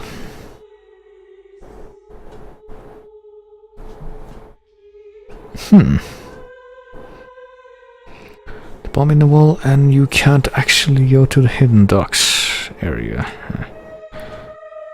Apparently it would take you there if you've already beaten Dracula, but if you haven't, then you go to normal stage 5.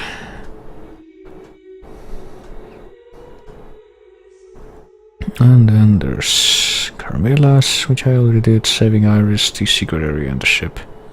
Yeah. Okay. There are 2 pathways in stage 6, which is not a secret, it's just 2 pathways. But apparently, okay, there's a secret room you can find here in stage 5 actually. If you're playing as Maria, which I guess I will try to show off now as another thing.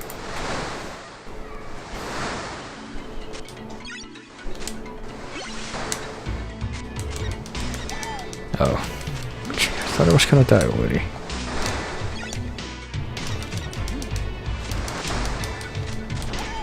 Oh Christ. I'm not even from damage, just from, you know, falling into the water.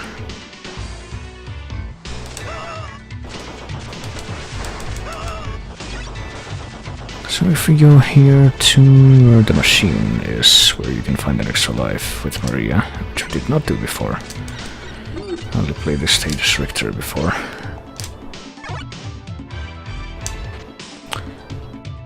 Oh, actually, hang on a minute.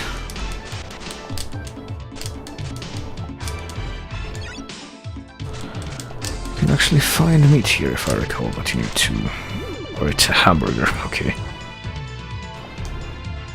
I need to actually get it before you push this thing. Or else it just falls through the floor. Oh boy. Okay, here's this machine. Actually, I was supposed to be doing this before or after I destroy it. Go behind the engine and slide under the gap. I guess it doesn't matter. So might as well do it. So yeah, you can only get up here with Maria. And you can find a secret here that's...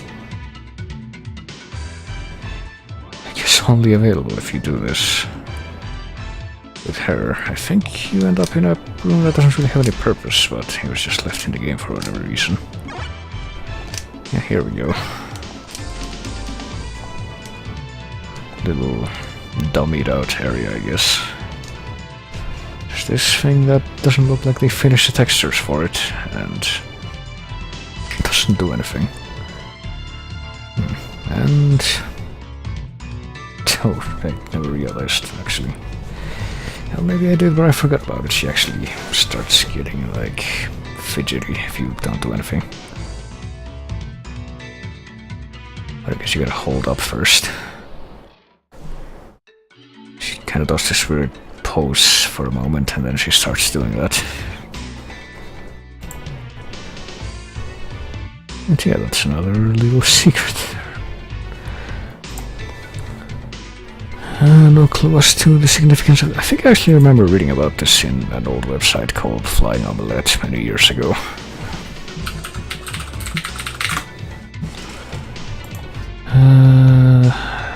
Let me see if I can still find it.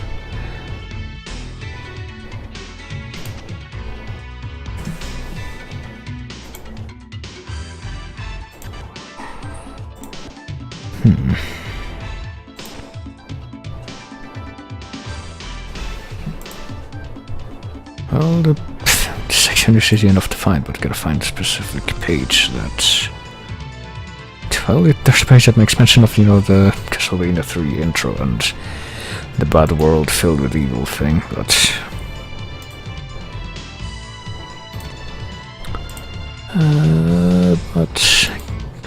Just gotta scroll through a bunch of these to find exactly what I'm looking for.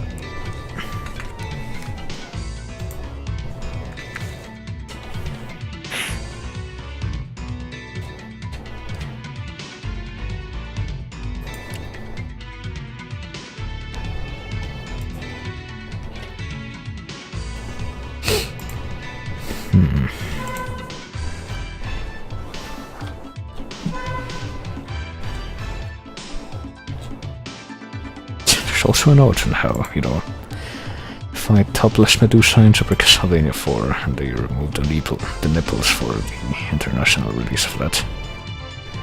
Forgot about that. There's also a Many Faces of Death piece where you can see the death sprites for Castlevania 1, 2, and 3. Unsolved gaming mysteries, here we go. In the PC Dracula X, aka Rondo of Blood, which I'm playing now, there's a secret spot on board the pirate ship that only Maria can get to after you get the one up, blah blah blah. Basically how I got here. Go up and you'll be in the small room with what looks like some kind of mirror / portal. I have no idea what to do in this room, if anything, and I've never seen anything about it mentioned on any Castlevania site. Kroll responds, yeah, I've been there, and I stood in front of that rectangle and pressed up. Assuming it was a door, Super Mario Bros. 2 style, but nothing happened. There are some parts of the pirate ship that had me wondering. Looked like it was just barely impossible to climb up some of the masts, and I'm wondering if I timed it right with regard to the boat's undulating movement, if you could reach it, but now I'm guessing no. Yeah, I'm guessing no either. Or I'm guessing no too, rather. I did not phrase that correctly initially.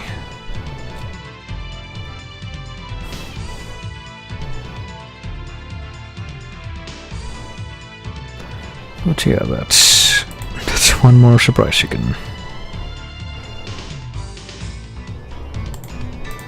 find here, I guess.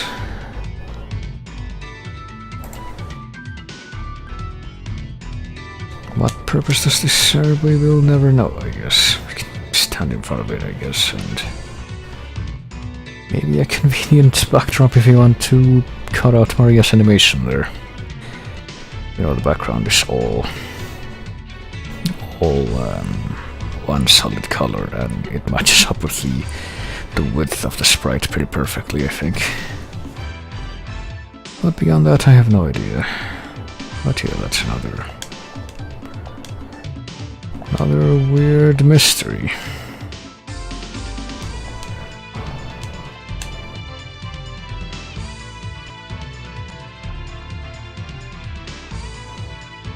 So let's go ahead and oh wait, this thing. I think we know the perfect. I think that's pretty much all that I can show off of the game at this point, so you know, let's go ahead and punctuate this by ending the stream the only way that should be considered appropriate.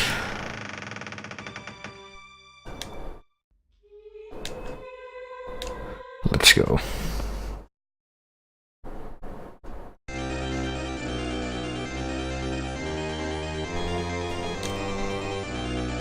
Didn't know you had a background made nice fan art of our Magica playthrough.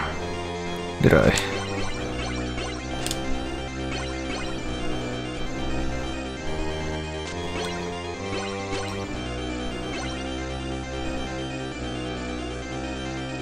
Actually, not sure what that refers to. Oh wait, I just realized what that means. It's this thing, isn't it? Yeah, that's totally Magica fan art, even though the playthrough was so short, and even though that was somehow already there before we did the playthrough. And soon there will be a fan art made of this as well, I'm sure. Fan art of Dracula being bearded in the face to death by a little girl.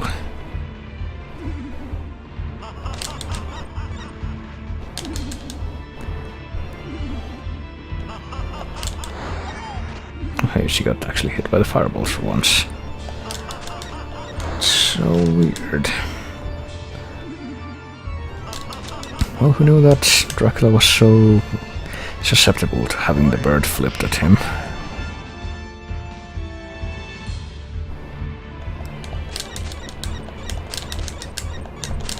It's almost like this isn't fair. Oh, he didn't even get to shoot the fireball that he was preparing.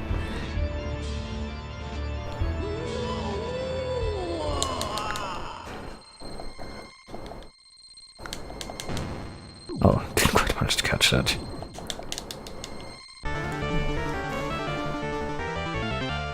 Actually, it would have been kind of neat if I caught that. It fell on me right as I was sliding down there. Alright, well. Once again, here we go. Time for the one true ending of this game. Perhaps this too is part of my fate. It's your fault for being so mean to everyone. It is not by my own power that I am resurrected. It is the greed of humanity which calls me back. And thus, by might, I rule. Might becomes the one and only justice in this world. I don't understand what that means. No matter how complicated you make it, a bad thing is still a bad thing.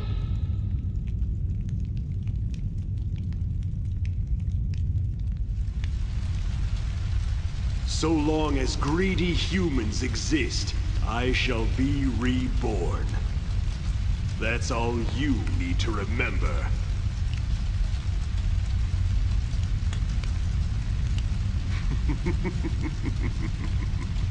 You proved amusing to me. We shall meet again, Blood of Belmont. What you think is so funny? Well, the rocks falling are also very quiet.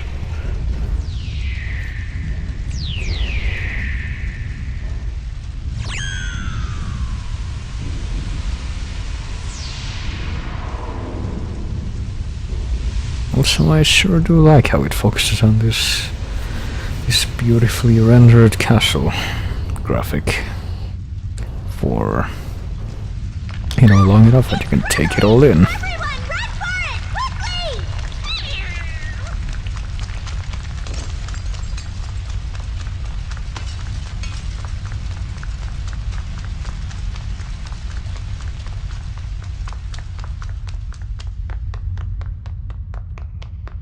Once again, gotta have the tasteful anime ending. Where the castle sinks into the completely physically impossible cliff very, very quickly. And then the samba plays.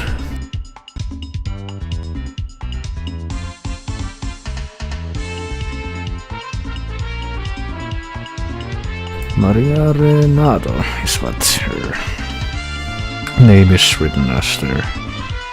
Annetto, Terra, and Iris is what the other ones is. And that's Dracula. Whoever that is, that was Dracula's voice.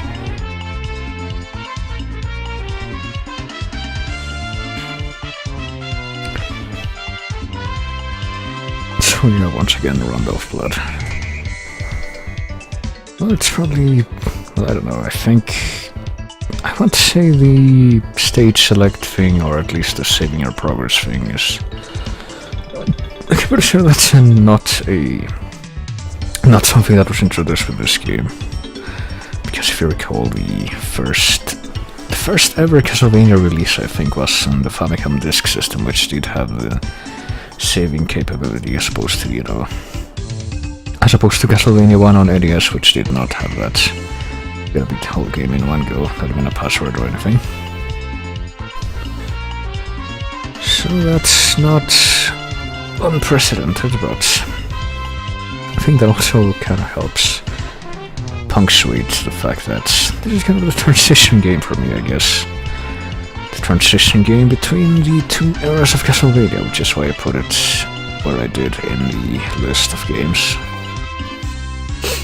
And one of my favorite Castlevania, classic style Castlevanias, where it's kind of got that arcadey gameplay. Where you do everything much like you did in the good old NES days, but kind of funny that this one, which is one of the best ones, even though I think Bloodlines came after this, but the sequel to this game, which is what I'll be doing next, didn't come out until '97 for the PlayStation. But yeah, that was Rondo of... that was Tango of Hemoglobin. Pretty good.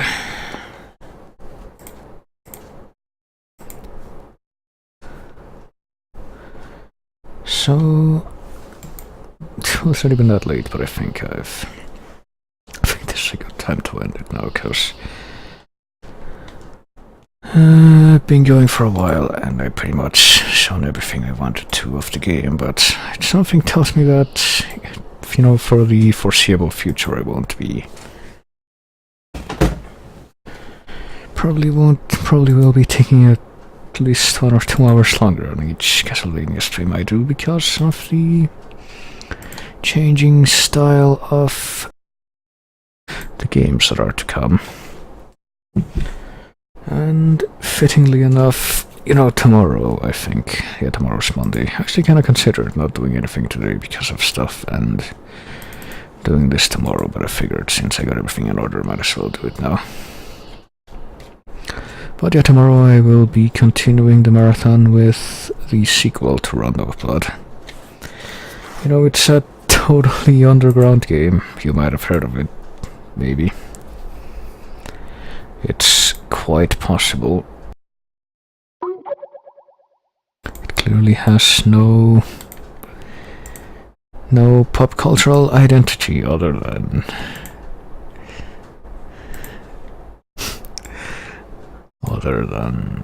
as the sequel to this game. It's not like it's the other way around or anything. Who would ever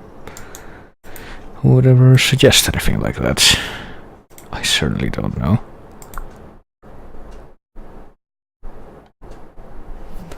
Also, I've just been shown what Dracula's body proportions are like according to cutscenes.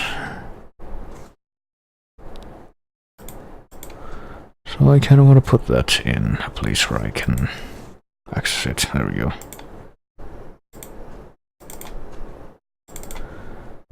So yes, tomorrow I will be doing that very mysterious and totally unheard of game that no one has ever heard of ever. And for the meantime, why don't you let Dracula here lull you to good times as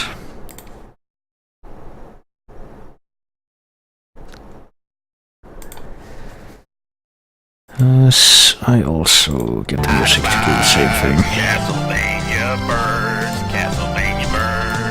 they're my darkest nightmare. Well, that's another great thing that Rondo did, It showed everyone that Castlevania birds can be a great thing, but only when they're on your side. So yeah.